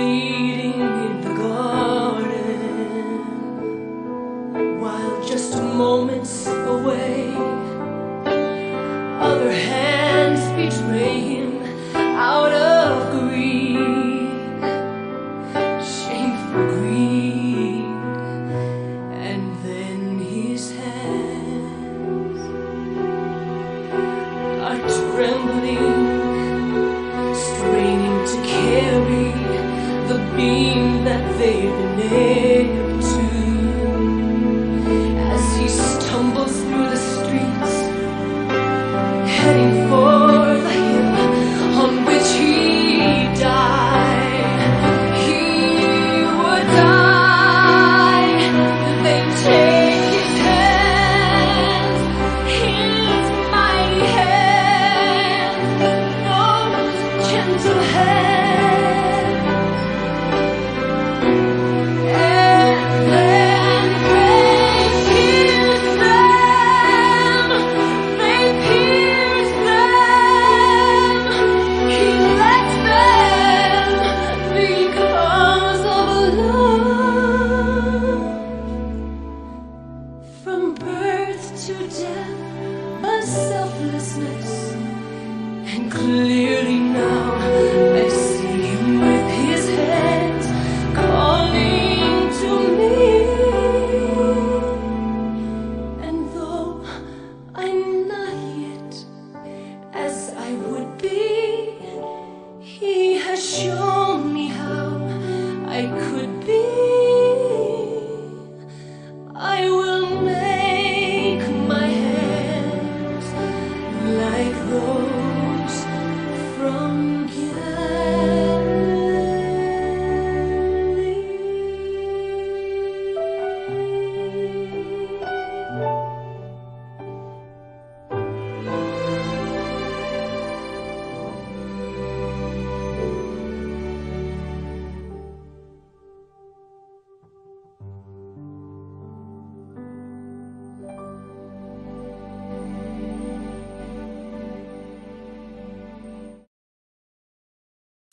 I thought you would enjoy that. Well played and well said and well sung, and I appreciate it very much. That is my Easter message for 2021. Hopefully we can look beyond the bunnies and the eggs and think about the true message, that it is not about crucifixion, it is about the resurrection.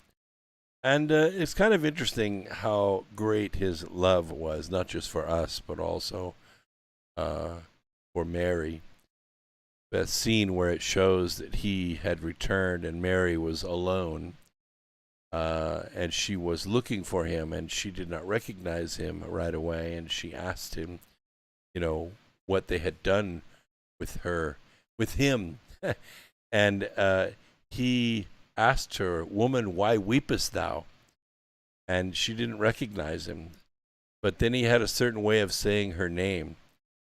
Just only he would say it that way. And when he said her name, Mary, she realized it was him. And of course, she was overwhelmed with joy and went to embrace him. And he stopped her and said, "Touch me not, for I have not yet ascended to my Father, which is in heaven. Go tell the others that I have returned, and I'll come to see them shortly." And you have to wonder about that, because if he was, freshly resurrected and yet had not returned to heaven to complete the mission, he could have in some way maybe defiled himself by re-engaging with a mortal person, letting a mortal person touch him before he had returned. But he felt it so important to see her. And think about the importance of that he went to see her before he went to see his own Father. That is powerful. That is very powerful. And if you've ever sat and meditated on that and been shown that scene, witnessed it, watched it, felt it, and then had him look over at you, and you get it. You understand what love means. It's powerful.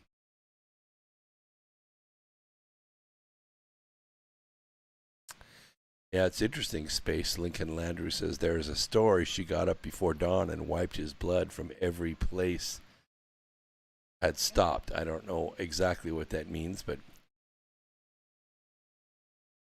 that maybe she saw his body, or maybe she saw the blood on the ground. I don't know what that means. You have to be more clear with that. But Anyway, happy Easter to all of you, and to Bob Hawk, thank you very much. He says, Easter blessings all. Thanks, Brooks. I appreciate that very much. Thank you all for being here on Easter Sunday. It's not a very popular night to be out, and we have a small group tonight, maybe about 100, and I appreciate you all coming out and listening live. All right, so I want to move on. Talk a little bit about climate change. I give you updates from time to time. I share with you evidence that Earth is nearing a climate change toward an ice age. The Global Syndicate wants America and Europe to pay them a weather tax. You know that. So they can fight against global warming. That's what they tell you, but they actually just want to make us rich at their expense. And lots and lots of people, billions of people, are revolting against this. As you and a couple billion other people around the world know, this is a total scam. The truth is that the Earth is not warming. The sun is not warming the Earth like it normally does, less and less as a matter of recorded fact. So there was a severe thunderstorm cloud that formed over the Pacific Ocean in 2018 and actually reached the coldest temperatures ever recorded. Yes. Now, the very top of the storm cloud reached a bone-chilling minus 167.8 degrees Fahrenheit. That's colder than any storm cloud measured before. Thunderstorms and tropical cyclones, a circular low-pressure storm, can reach very high altitudes, upwards of 11 miles from the ground, where the air is much cooler. But you don't normally see temperatures that cold. 50, 60, 70 below sometimes. But this new temperature is on another level. The top of the storm cloud was about 86 degrees colder than typical storm clouds. And the beast of a storm loomed about 249 miles south of Nauru in the southwest Pacific on the 29th of December, 2018, and its cloud's temperature was picked up by an infrared sensor aboard the U.S.'s NOAA-20 satellite orbiting the planet. Now, this is interesting because, you know, these things have a range that they can sense, outside of which they're not effective. The storms typically spread out to an anvil-like shape when they reach the top of the troposphere, the lower layer of Earth's atmosphere. But if a storm has a lot of energy, it will shoot to the next layer, which is the stratosphere. Now, this phenomenon, known as overshooting top, pushes storm clouds to very high altitudes where it's bitterly cold. Overshooting tops are reasonably common. Lead author Simon Proud, a research fellow at the National Center for Earth Observation at Oxford University, reported typically an overshooting top cools by about 12.6 degrees Fahrenheit for every kilometer it rises in the stratosphere. But this particular storm, was extreme. This storm achieved an unprecedented temperature that pushes the limits of what the current satellite sensors are capable of measuring. We found that these really cold temperatures seem to be becoming more common. Now, in the last 3 years, scientists have logged the same number of extremely cold temperatures in clouds as they did in the 13 years before that. And this is really important, as thunderstorms with colder clouds tend to be more extreme and more hazardous to people on the ground due to hail, lightning, and wind, because once you get a Van de Graaff generator, let's say, that size, you're generating tremendous amounts of electricity. Now, this particular storm may have been energized by a combination of very warm water in the region and eastward moving wind, but it's not clear why these colder temperatures in the storm clouds are becoming more common. So we now need to understand if this increase is due to our changing climate, or whether it's due to a perfect storm of weather conditions producing outbreaks of extreme thunderstorms in the past few years. When these occur over oceans, especially if they're not very well populated by planes or ships on the water or in the air, it doesn't seem to have that much of an effect. But if these were to occur over land, say over the northeastern United States or over Australia or over South America somewhere, the pulling this stratospheric air down through the cloud, even to the ground, if the velocity of the wind can get high enough, are the superstorm conditions that Whitley Strieber and Art Bell talked about in their book, The Coming Global Superstorm. And it matches up with math models that mathematicians are starting to do about weather conditions that are aligning with this very quiet sun.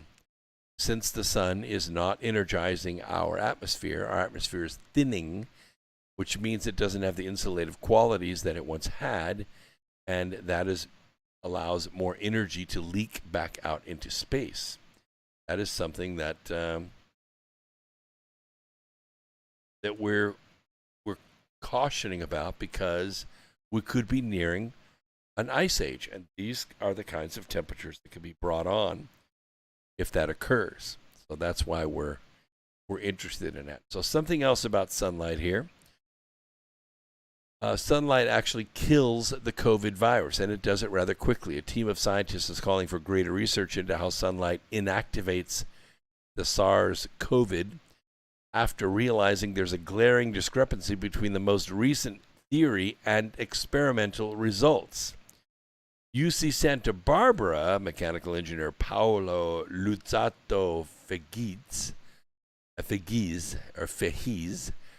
and colleagues noticed the virus was inactivated as much as 8 times faster in experiments than in most theoretical models predicted. The theory assumes that inactivation occurs after having UVB hit the RNA of the virus, damaging it. We call this process photodimerization. UVB and UVC are rather short wavelength, like 340, 320 nanometers. And at this wavelength, the photons at that wavelength have the ability to sputter off electrons that make a double bond. So when you have like 2 carbon atoms close to one another, sometimes they will have a double bond between them. And this is a unsaturated carbon, but it is typical in proteins. And what happens when that photon comes in and sputters that electron off, it breaks that double bond. And so the 2 carbon atoms can come apart. The DNA becomes damaged. It's a process called photodimerization. And the dimerization creates a free radical, which is very reactive with other things. And it causes a mutation, irreversible mutation in that DNA. It dies. The discrepancy suggests that there's a lot more going on here, and it's worth figuring out. Of course, UV light, we don't really like to be exposed to UVC, which is even shorter wavelength. We don't even like being exposed to UVB because it will burn and damage your skin, causing skin cancer. That's why it occurs, because the DNA gets damaged and the skin mutates. It's easily absorbed by certain nucleic acid bases in DNA and RNA, which can cause them to bond in ways that are hard to fix. Not all the UV light is the same. Longer UV waves, called UVA, they don't quite have enough energy to cause the problems. It's the mid-range UVB waves, they're shorter wavelength and thus higher energy, that are primarily responsible for killing microbes and putting our own cells at risk of sun damage.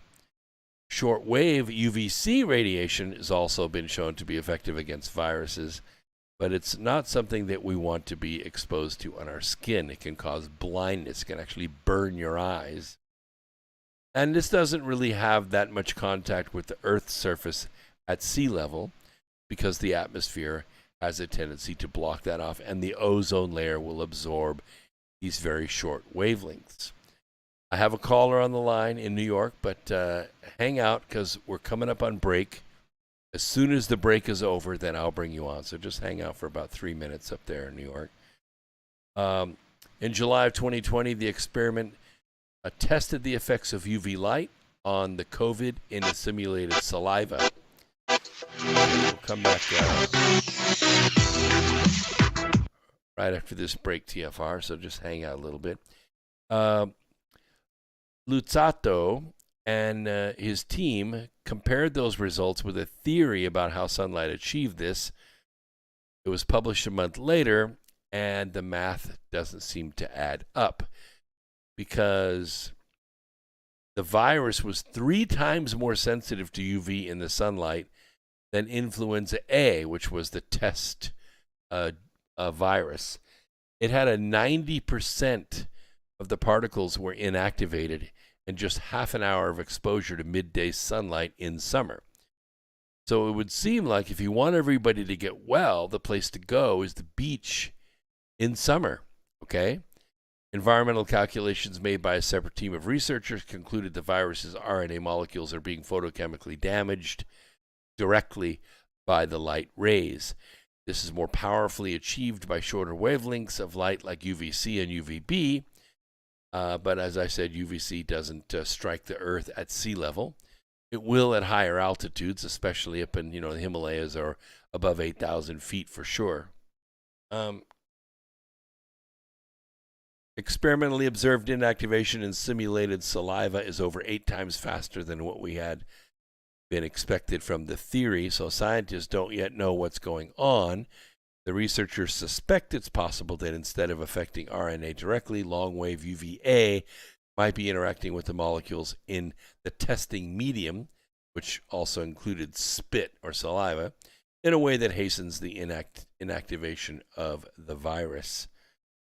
If UVA can be harnessed to combat SARS, then cheap and energy-efficient wavelength-specific light sources might be useful in augmenting air filtration systems at relatively low risk for human health. We haven't seen that, but UVB is certainly achievable with black lights or stuff like that in air filtration systems that could wipe the virus out, especially if it's airborne. It wouldn't even be shielded by liquid in any way. With the ability of this virus to remain suspended in the air for extended periods of time, the safest means to avoid it in countries where it's running rampant is still social distancing and wearing masks, where distancing isn't possible. But it's nice to know that sunlight may be helping us out during the warmer months. I think maybe by the end of this summer, we should see the end of COVID. By the way, that was published in the Journal of Infectious Diseases. So I've got a Ukrainian update, but before we do that, I want to go ahead and bring a caller on. We've got a little bit of TFR intro music to play here.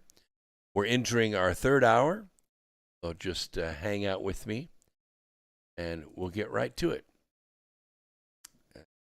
And bring them back in. Title game. America is listening to Fox News.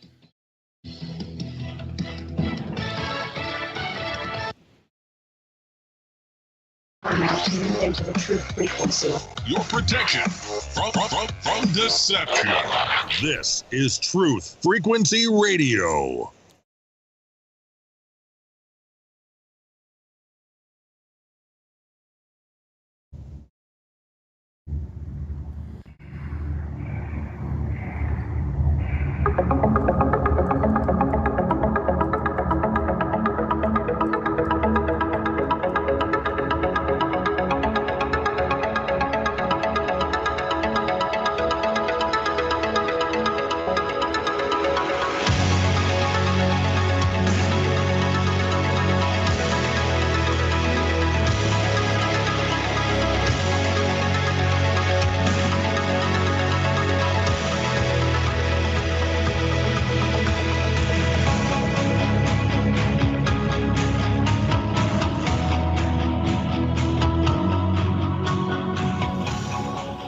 right, welcome back. Third hour of X Squared Radio tonight. Still coming to you live Easter Sunday from an undisclosed location east of the Appalachian Mountains. We have a caller from New York. Welcome to the program. What's on your mind? What do you call it? The second Declaration of Independence that Trump's supposed to be signed.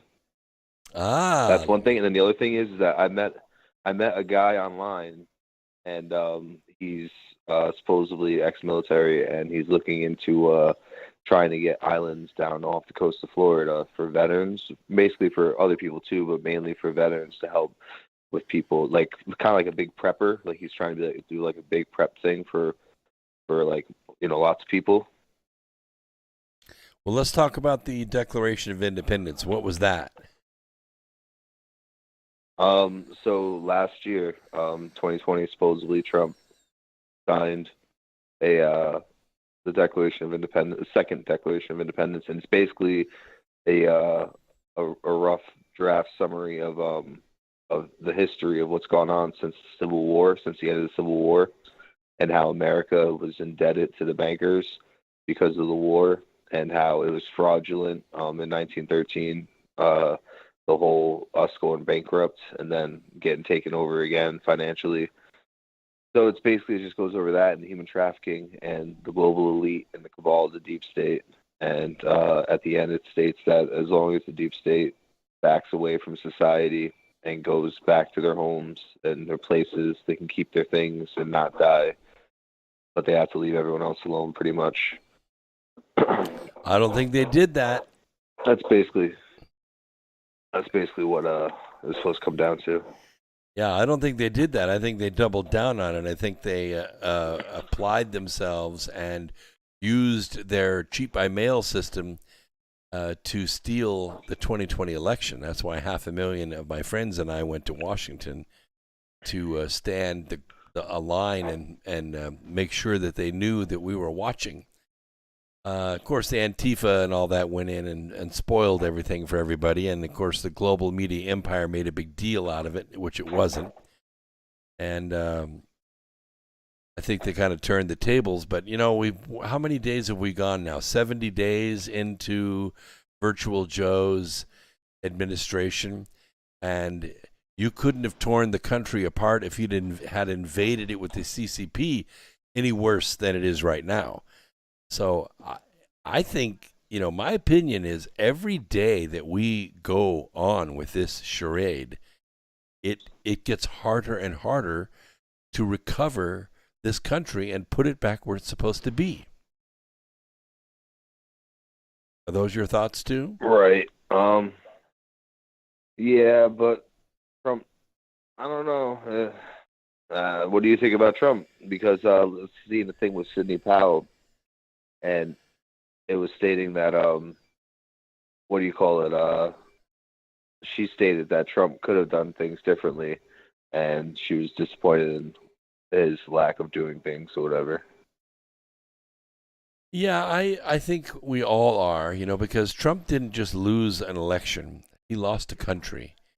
And that really hurts a lot of people. It doesn't just hurt Americans. It also hurts Canadians and Mexicans. But he didn't lose, though. You know what I mean? So I don't understand why, like, if the people really voted for him, then he didn't lose, regardless of what anyone wants to say. Yeah, but see, with the global syndicate, winning is everything, even if you cheat. Even if you get the global media empire to say, you know, how dare you attempt to overturn an election? We cheated fair and square. You know, it's sort of like they're backing away from the card table with their 45 drawn with all the winnings.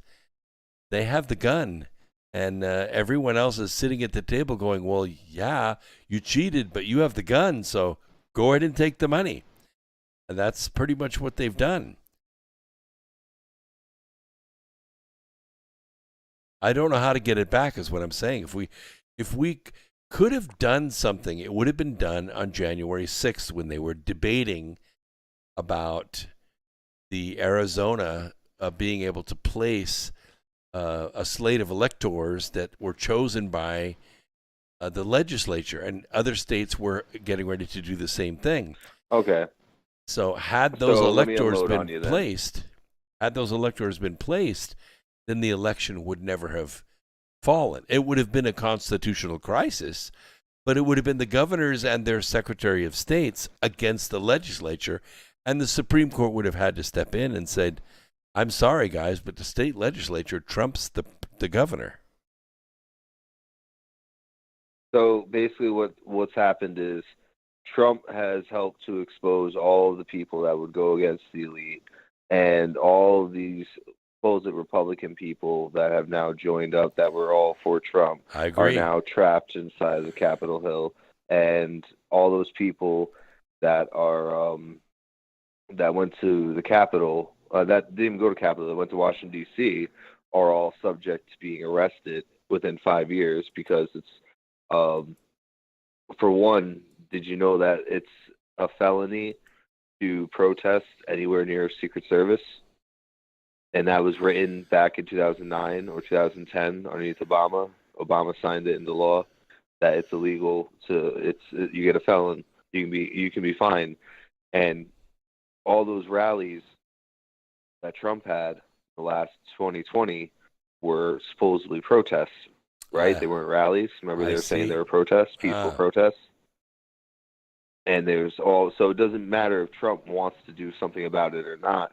They could sit there and try to charge him state-wise. And then if the Republicans are betraying everybody, then the governors can turn around and obviously start arresting all these people that were coming up to these rallies or whatever, or these protests, whatever they want to be called. And don't forget that Secret Service can be assigned to anyone. It could be a reporter. It could be just anyone. So if you're protesting near anyone who's got Secret Service and you don't know about it because it's Secret Service, you could be charged with a felony. And then if people are charged with a felony, so let's say all those people that are at the Capitol or whatever that went there, everybody, the whole 500,000, eventually within 5 years, they could easily come for all you and then just charge you with felonies and make deals so this way you get hit with a felony and you can't vote, but you don't necessarily do time or whatever. So this is what's going on. This is what my thought was or whatever. I also had other thoughts and ideas as to realities, but that's basically the most solid, logical, least crazy idea that is possible with this crazy world. Yeah, I see your point. I see your point. Yeah, we're all guilty, I suppose.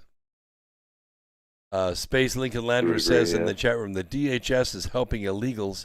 We have no friends in government.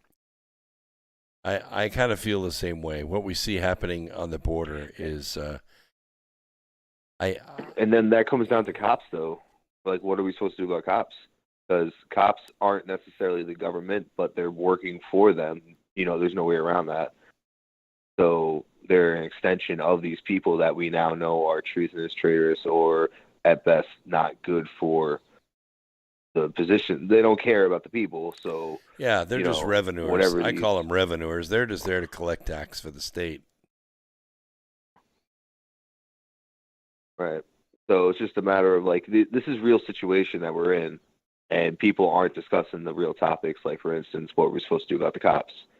Because if the people that are in the cops' place don't want to do the right thing and step down, and like when I say step down, I mean take all their guns, take everything with them, and go protect their communities.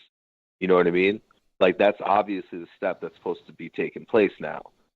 So if these cops don't do the right thing, which is step down from being cops, not because they're scared, and it's because obviously they're not going to work for the government anymore. I mean, this is just like common sense shit right now that nobody's talking about, and it's really fucking sad and pathetic. Sorry. It's really sad and it's really pathetic, and it's, like, come on. This is what needs to be said. This is what needs to be talked about. Yeah, and it's not just us that are losing faith in the rule of law. Other nations are losing faith in our rule of law as well. And when you see and money system. Yeah, and the money system's right. Because what we're working for is value. We're providing value at our place of work. And they're supposedly giving us a voucher for the value that we have delivered at work. And then we can take that voucher and go buy a TV or food or fuel or whatever it is we need for our home or make our house payments with that value. But when that system of value, the system of exchange has itself become corrupt, and the system of exchange has itself become a business, and that business is to keep the middle class from existing anymore. Like somebody asked me what I did with my stimulus check. And I said, well, first of all, that was my money. It took it out of my paycheck. It was my money. And then they gave me my money back. They gave me $2,800 of my money back.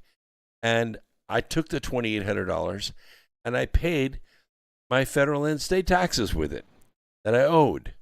So it was a wash. You know, they took the taxes out of my check, then they gave it back to me, then I gave it back to them. And now the account's square. So you see, there was no value exchanged at all. Not at all. Why didn't they just let me keep my money in the first place? Instead of all these people taking a portion of my money for themselves. And every single person should feel that exact same way. Well, real quick, money, so that everyone else understands, because you probably do, money is nothing more than time and energy. It takes time plus energy to make money. Sure. And so when it comes to the question that you just asked, why would they have you jump through all these loops? Well, it's for that reason, time and energy. That's the whole reason why they have you getting money in the first place, because they could have made everything with Nikola Tesla type technology so that you wouldn't have to work for your fuel. You wouldn't have to work for your energy.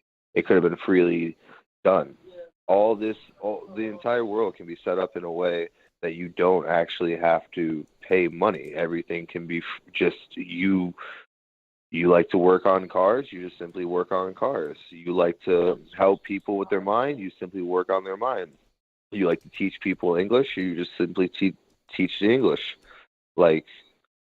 So that's exactly right. I mean, that's not just how I see it, But I mean, normally we would be able to, in a small community, we would be able to exchange that value without any kind of currency in the system. But because our community is spread not only over a state, but maybe over a country and perhaps even over the world, depends on where we're buying stuff, is spread so far, then we have to use this system of exchange in order to transfer the value from one place to another.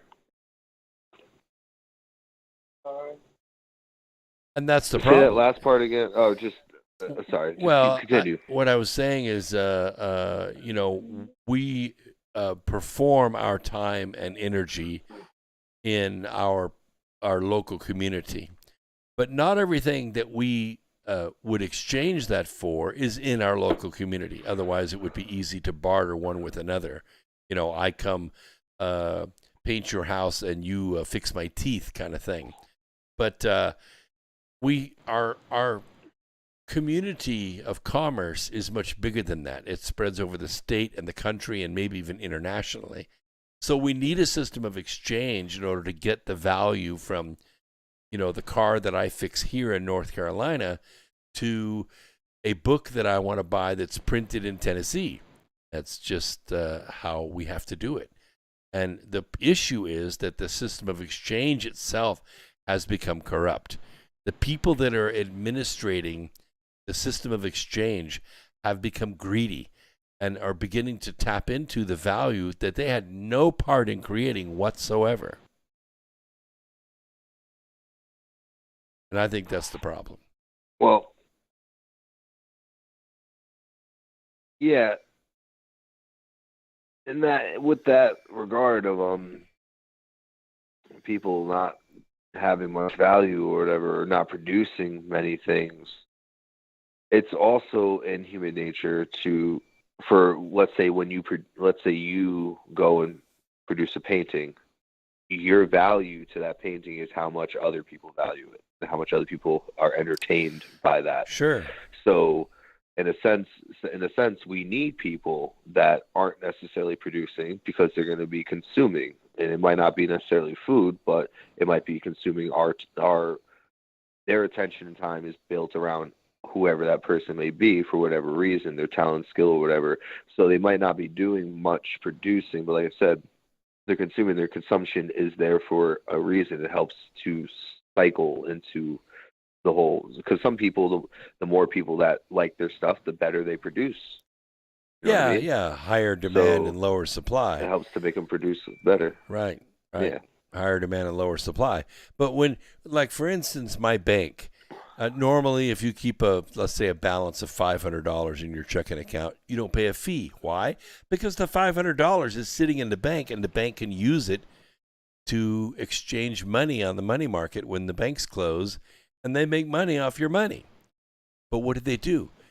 They charge you $15 a month for the privilege of having a checking account at the bank. And so you're paying $180 a year, and they may have 1 million accounts, so that's $180 million a year that they take in for nothing. We're providing nothing but a virtual place to park your money. But don't worry, they'll give you pennies for interest, though. Yeah, we make it all back at over 1,000 years. Yeah. Yeah. Real quick. Yeah. Why do banks have lollipops for the customers? Because all the customers are suckers. I don't know. Exactly. But no, seriously, that's. I mean, you got to think about it. I mean, what's the point of going to a bank and all that? Really, when you really, because I was like 10 years old when I was thinking about money, and I realized that money was only valued with what we gave value to, and gold only had the value that we gave it to. If we all valued as rocks as much as we valued gold, we'd be billionaires.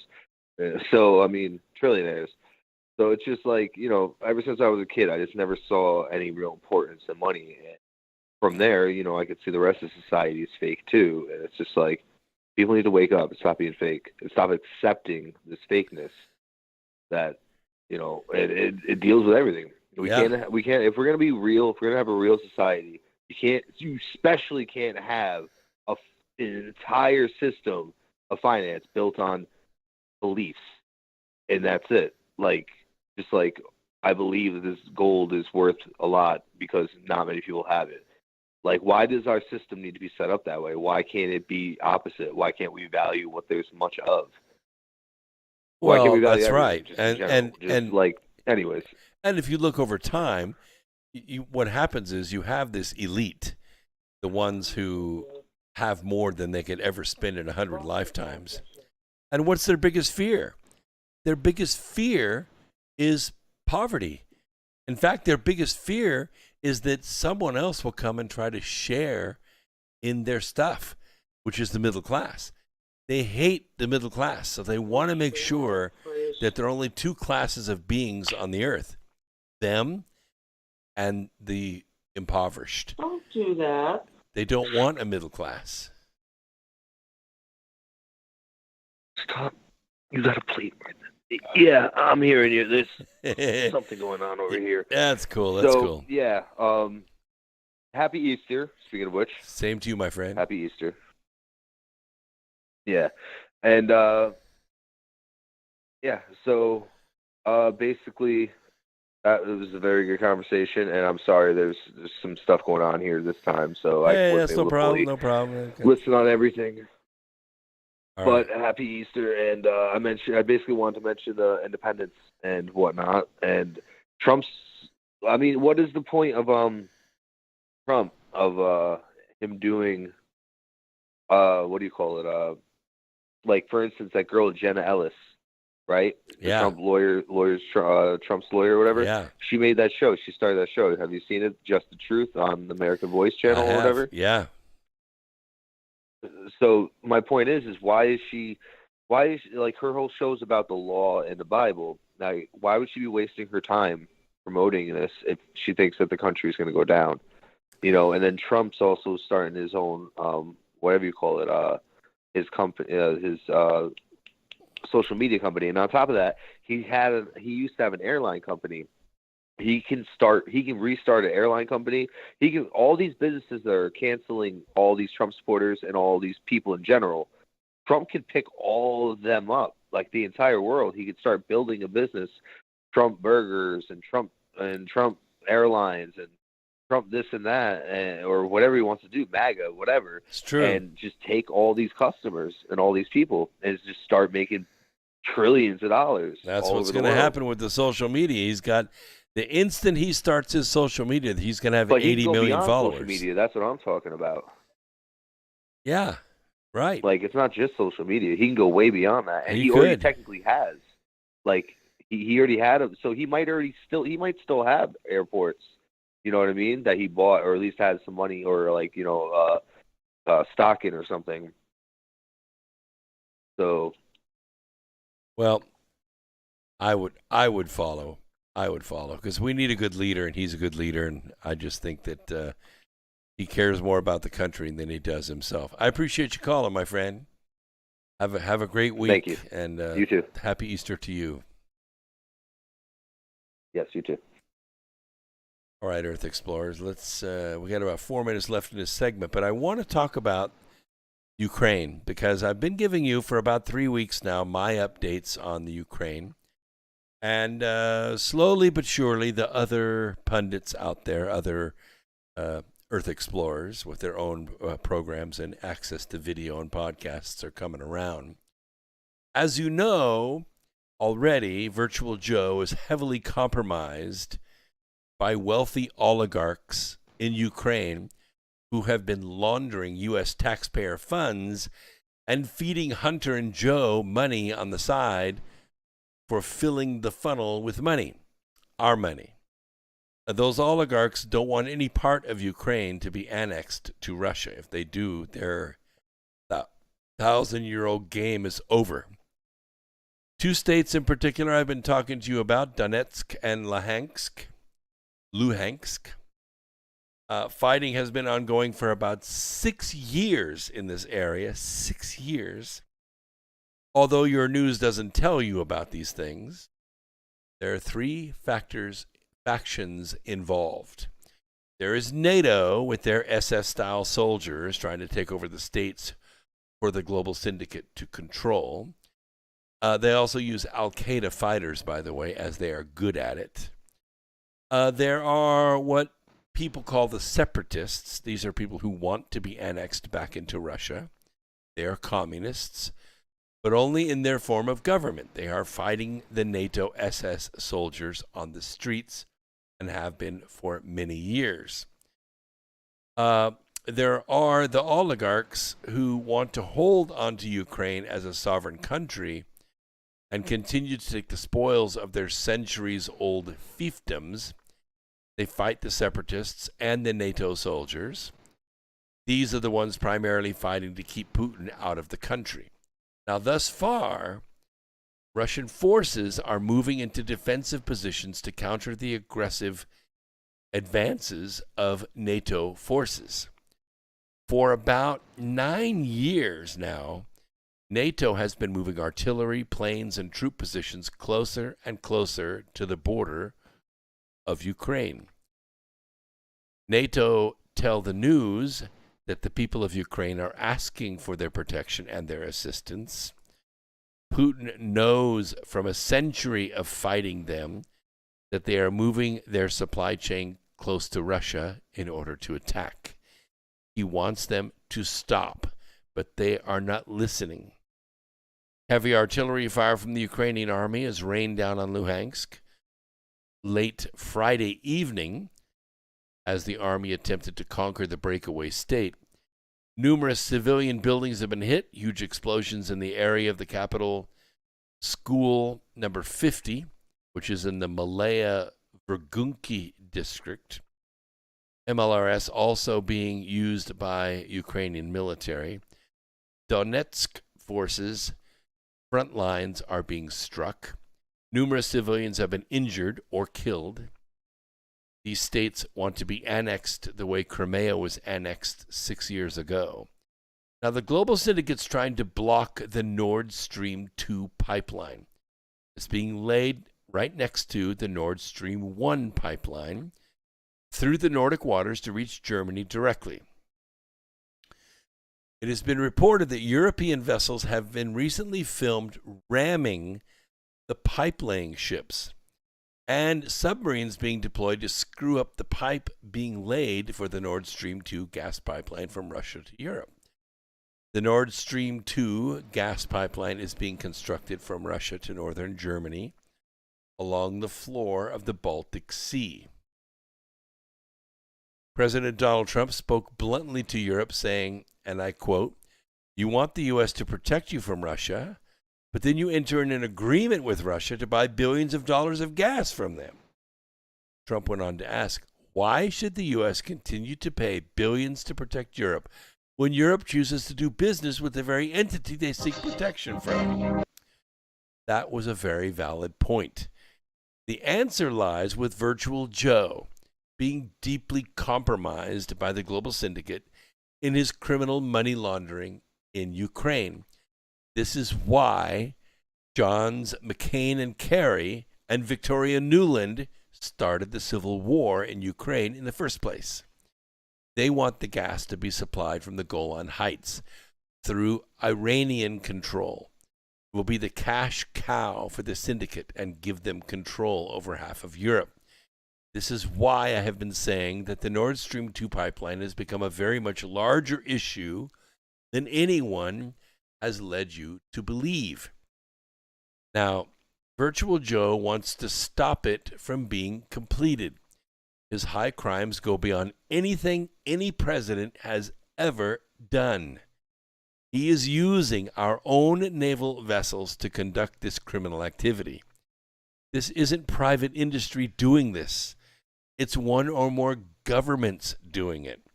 When a state orders and uses its own assets to conduct acts of aggression like this, it is considered an act of war. Ships ramming one another in open ocean to stop the laying of pipeline is not accidental. With the West attacking Russia gas pipelines in the Baltic Sea and attacking the vessels laying those pipelines, and the West attacking Russian ally, Syria, in the Middle East, and stealing tens of millions of dollars in Syrian oil every month for years in the process, and now the West pushing Ukraine to go to war with Russia. Is it any wonder at all why Russia is fortifying its borders and preparing for an attack by NATO forces?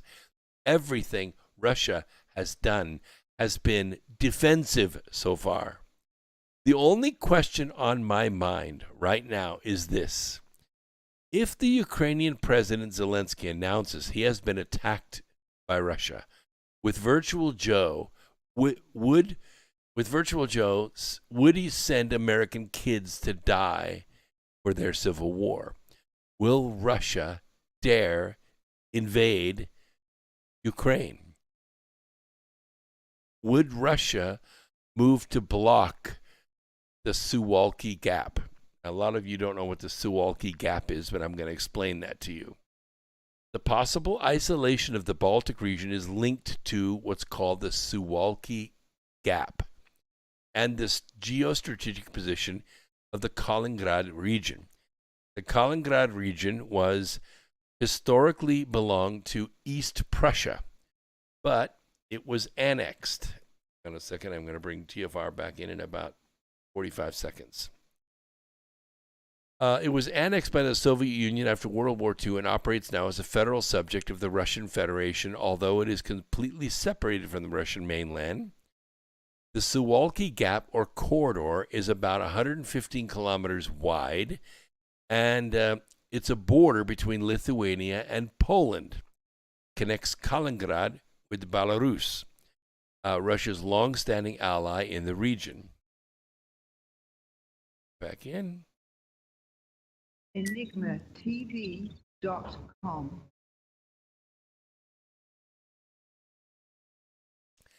Final segment. Here we go. Into the truth frequency. Your protection from deception. TFR. Truth Frequency Radio.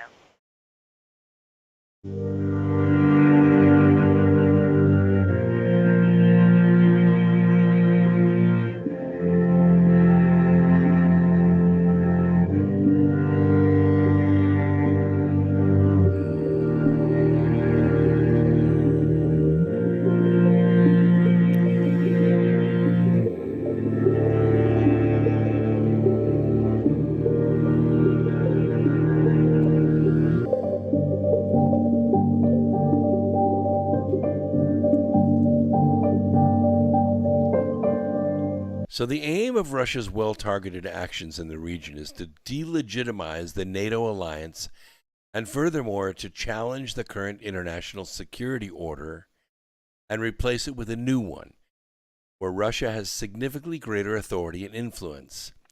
In a nutshell, Russia is ready to systematically and gradually, as much as the country's budget will allow, increase tensions in the area near Russia's mainland with historical and symbolic value to maintain and increase internal support. Because if he loses his internal support, he loses his ability to function. Internally, Russian expansionism is framed as an appropriate response to the supposedly imperialistic actions of NATO and, of course, of the U.S., not under Donald Trump, but certainly under Joe Biden. From Russia's perspective, both Kaliningrad and the Suwalki corridor constitute favorable places where Russia's ability to mobilize in time of peace to escalate the conflict is greater than that of the NATO alliance. And it is. It is. The country has at most 3 armies available in the Western Military District. Furthermore, Russia also has a clear advantage in mobilizing up to another 20 brigades, and by now they have already mobilized 53 brigades. In time of peace, as well as in benefiting from greater territorial depth and more alternatives in search in terms of logistical routes than the NATO forces in the Baltic countries. Baltic countries, if they try to let NATO into these areas, it's going to be very awkward. They don't belong there. They don't speak the language. It's going to look very aggressive. It's not only going to look like they're trying to seize territory, but it's going to look like they're trying to move hardware, missiles, tanks, artillery, men, closer to Russia. And that is going to be seen as being aggressive, and Russia is going to defend itself against that. Since Russia could not move military resources more easily and more extensively in this region compared to the NATO alliance, it is reasonable to assume that escalation of the conflict would most likely be favorable to Russia, insofar as direct conventional conflict is simply out of the question. It just cannot happen. It would plunge the whole region into war. For the NATO alliance, every single scenario, all of them, from increasing regional security to actual conventional mobilization, come with very high costs in, well, the public eye for one. And for another, they don't belong there. They're not supposed to be there. Additional deployments in the region under the auspices of increasing security, it's going to be costly and it's going to be institutionally very complicated. For example, the former commander of the U.S. Army in Europe and retired lieutenant general in the U.S. Army, Ben Hodges, suggested for many reasons why Poland's recent offer to establish a permanent U.S. military presence in Poland would undermine the cohesion of the NATO alliance. Furthermore, in real terms, this step would not even contribute to the regional conventional balance, which would actually need another 18 brigades instead of merely a single brigade. Should this alliance still decide the latter, it would allow Russia to both maintain the moral upper hand in the region, and it would justify its additional deployments based on the argument that NATO is being aggressive and they're being offensive. Okay, so Russia can move in and be defensive, which gives them the higher ground. For both parties to the potential confrontation, Russia and the NATO alliance, the cost of conflict in the Suwalki Gap and the Kaliningrad are first and foremost determined by geographical and ethnic factors. And Russia wins. Russia wins. These people are Russian, they speak Russian, and they don't trust Europe. They don't trust them. Look what Europe did to Greece. Look what Europe did to Italy. They broke them. They bankrupted them.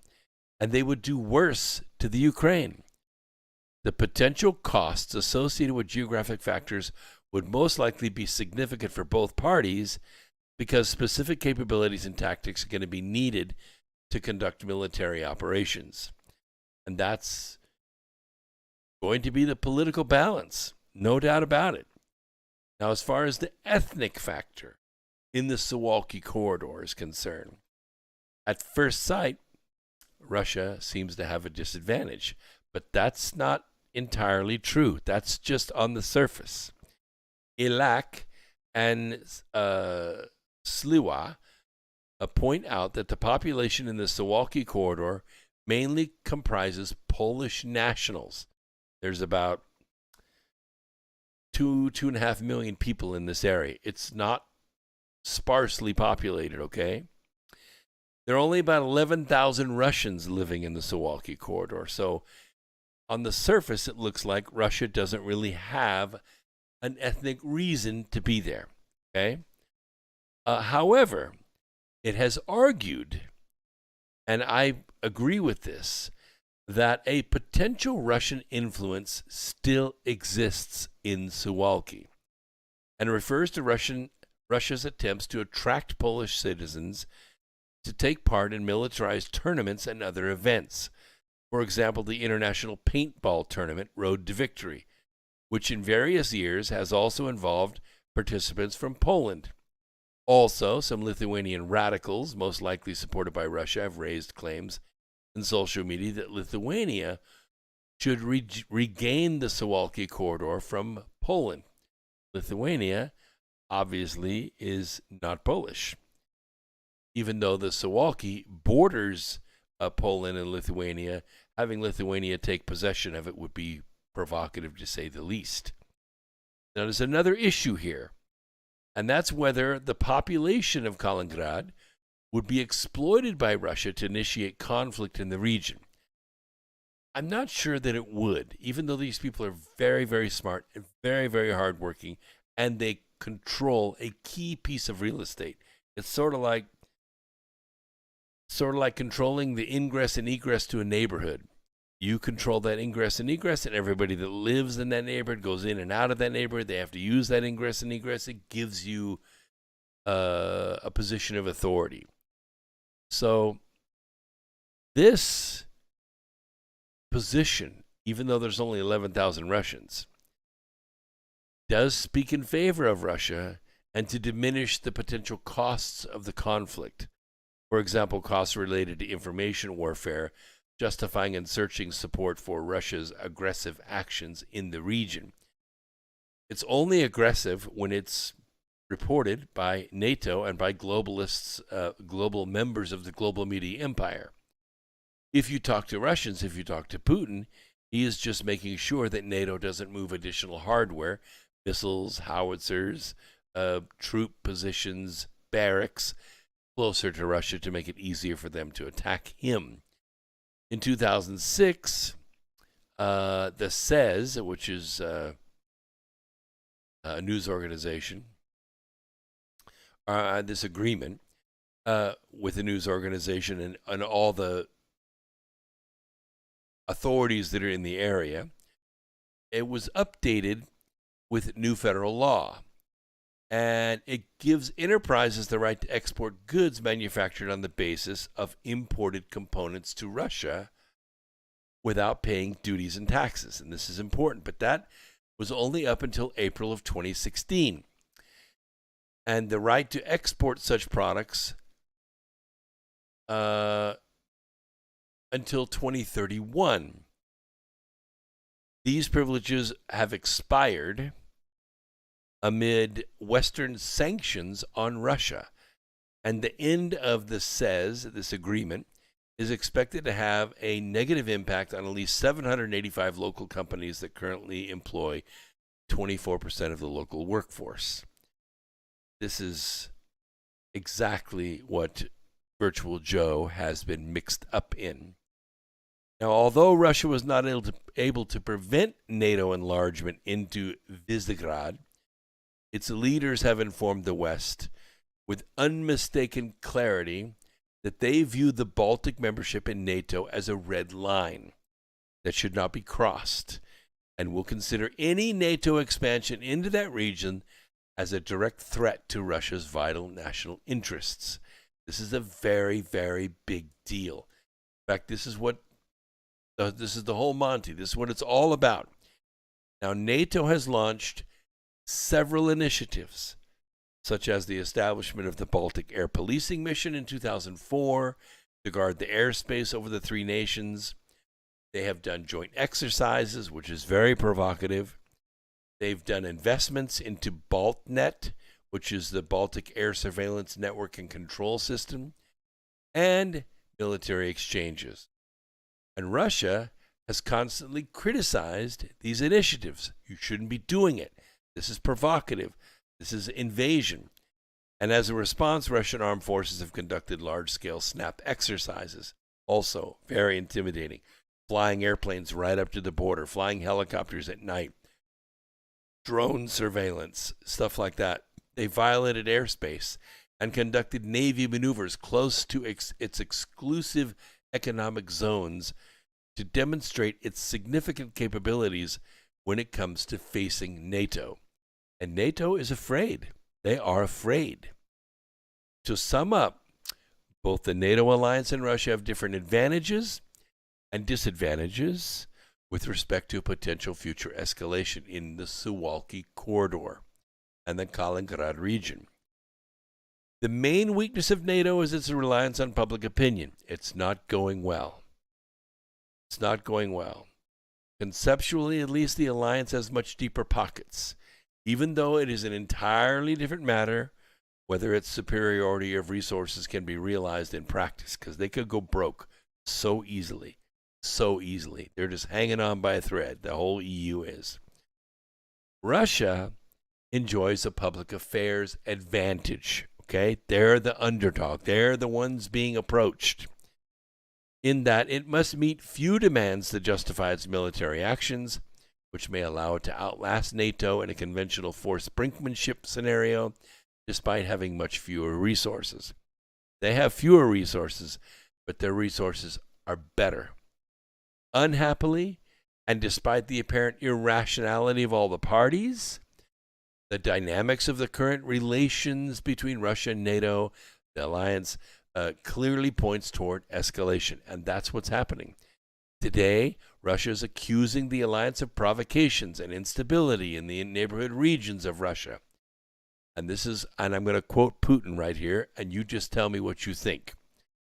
NATO is building up its military potential near our borders, and attempts are being made to halt integration processes with Russia's participation, provoke new and stir up old conflicts in the post-Soviet space, which Russia has nothing to do with now, and in regions neighboring on Russia.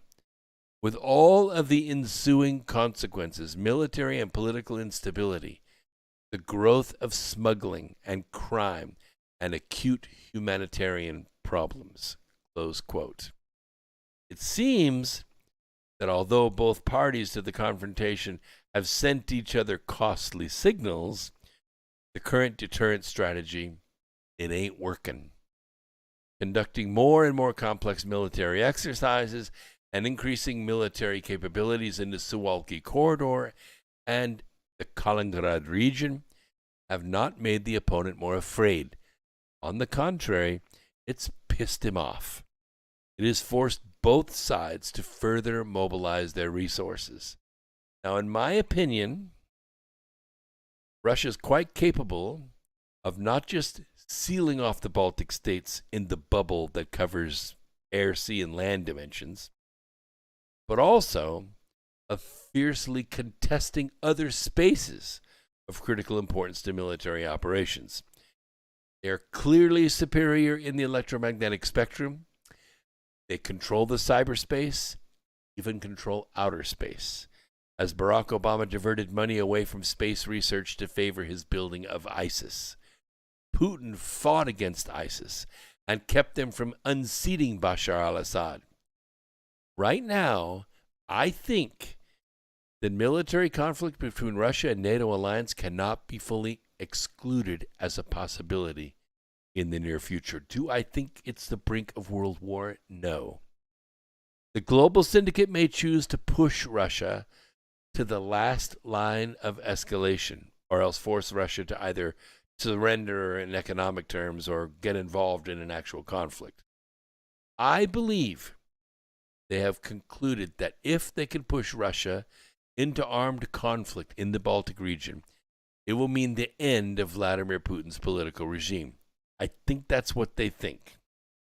Now, it is very obvious to the most casual observer that Putin will not take the initiative to find a common ground with the NATO alliance. Not going to do it. He's not motivated to do it. It's not his style to do it. He's a nationalist, and he's not going to surrender to the global syndicate. This means that the carrot has to be something very special for Russia. Something that would allow its elites to send a clear signal to their domestic audiences that Russian authority and influence are holding off the globalists. Now it's clear this type of solution is not going to be reached as long as Virtual Joe is in office. It's not going to happen because he's compromised by his decades of money laundering through the region. They control him, and he knows it. Putin knows it as well. A lasting peace between NATO and Putin requires the goodwill of the parties and a neutral platform for conducting strategic discussions. And I don't think there's any chance either side will scale down their military posturing as long as Virtual Joe is president. Just can't happen. Why? Because the memory of death in this region is too old.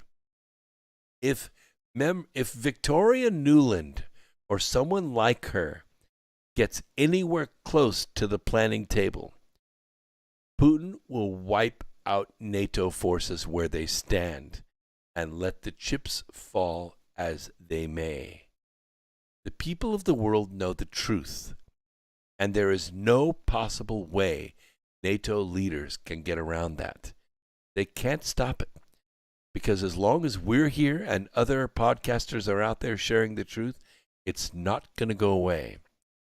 On the other hand, if Virtual Joe is removed from power, and I'm not saying how that can happen, 25th Amendment, however it has to happen, and the crimes of the 2020 election are answered for with the arrests and the convictions of the powerful criminals currently in power, I believe the world peace is possible without a single soldier having to die.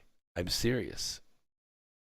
People are asking right now, who the hell is running America? Virtual Joe reads from index cards or a prompter. The person who writes those cards is the person running the country.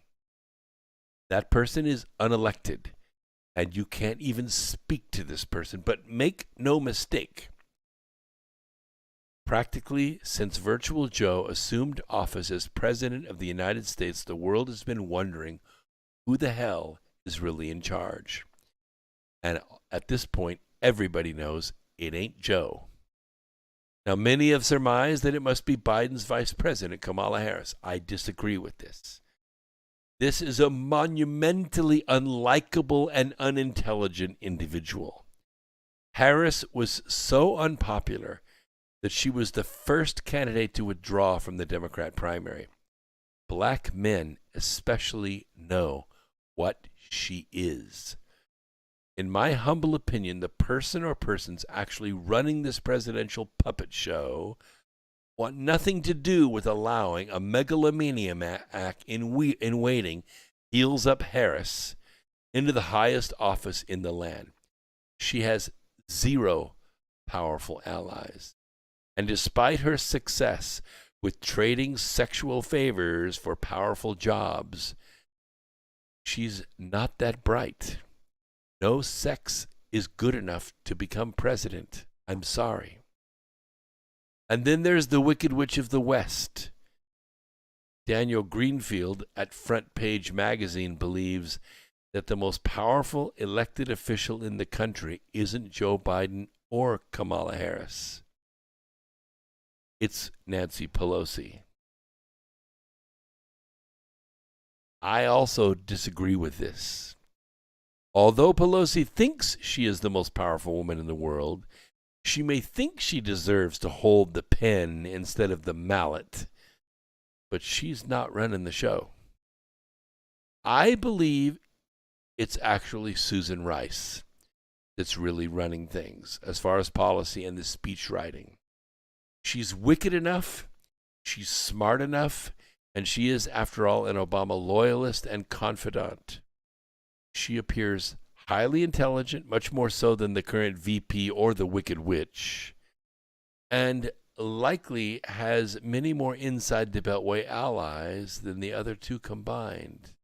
Hillary Clinton, Huma Abedin. She's proven herself to be more than capable and as devious as any on the left. You want an example? Here's one. Do you recall her handling of the Benghazi disaster in Libya? Rice was the point person on the anti-Islam YouTube video excuse for the attack on the faux embassy. She appeared on practically every network and news program in the nation, spouting the same propagandist lies that the death of our ambassador and others was due solely to a spontaneous uprising. And you know what? She didn't give a damn what people said about her. She laughed at the law. She grinned in the sight of blood. She lied unflinchingly in her sincerity and delivery. I mean, who better to take the reins of the Biden crime family than a serial liar? One of the pundits who promoted this theory early on is a little more than just talking head. How about former acting director of National Intelligence, Rick Grenell? You'd believe him, wouldn't you? He says it's Rice who's really calling all the shots in the new administration. Rice knows the State Department. She ran the national security portfolio and certainly has run the UN portfolio. So there's no question that she's running domestic and foreign policy. Then added that, in his opinion, it's Rice who is really the shadow president. I think the jury is still out, but I think the jury needs to convene because she's guilty. And by the way, she's one of my list of dirty 30 who should be arrested, tried, and convicted in a military tribunal for overthrowing the government of the United States of America. It's Easter Sunday. I have so appreciated you being here with me tonight. I wish you all the blessings I could possibly bestow, which are none except for my appreciation that you're here. And I hope that you've enjoyed tonight's program, that you learned something. If you didn't learn something, I'll try harder. But I need you to go out and look for the good in everyone you meet tomorrow. Help it to grow a little bit every day. And before long, you will have saved the planet. That's why we are here. That's why X Squared Radio was created in March of 2005. That's a long time ago, isn't it? We're over 17 years now. So have patience with me. Do what you can to help this message go viral. We have absolutely no control over that whatsoever. You sharing it with your friends and your family, telling other people about us is how we grow. It's the only way it happens. Nobody that has a podcast has any control over that whatsoever. So we try to do the best we can. We put a good message out. We leave it with good people like you. It's in your hands. It's in your heart. I just want you to remember that you are source. And everything you do will eventually affect the universe. Now go and do. This is X Squared Radio. My name is Brooks Agnew. Saying peace, Earth Explorers. We'll see you on Wednesday night at 8 o'clock. Take care of yourselves. Take care of your families, your community. Have faith. Don't fear. Love you all. See you on Wednesday.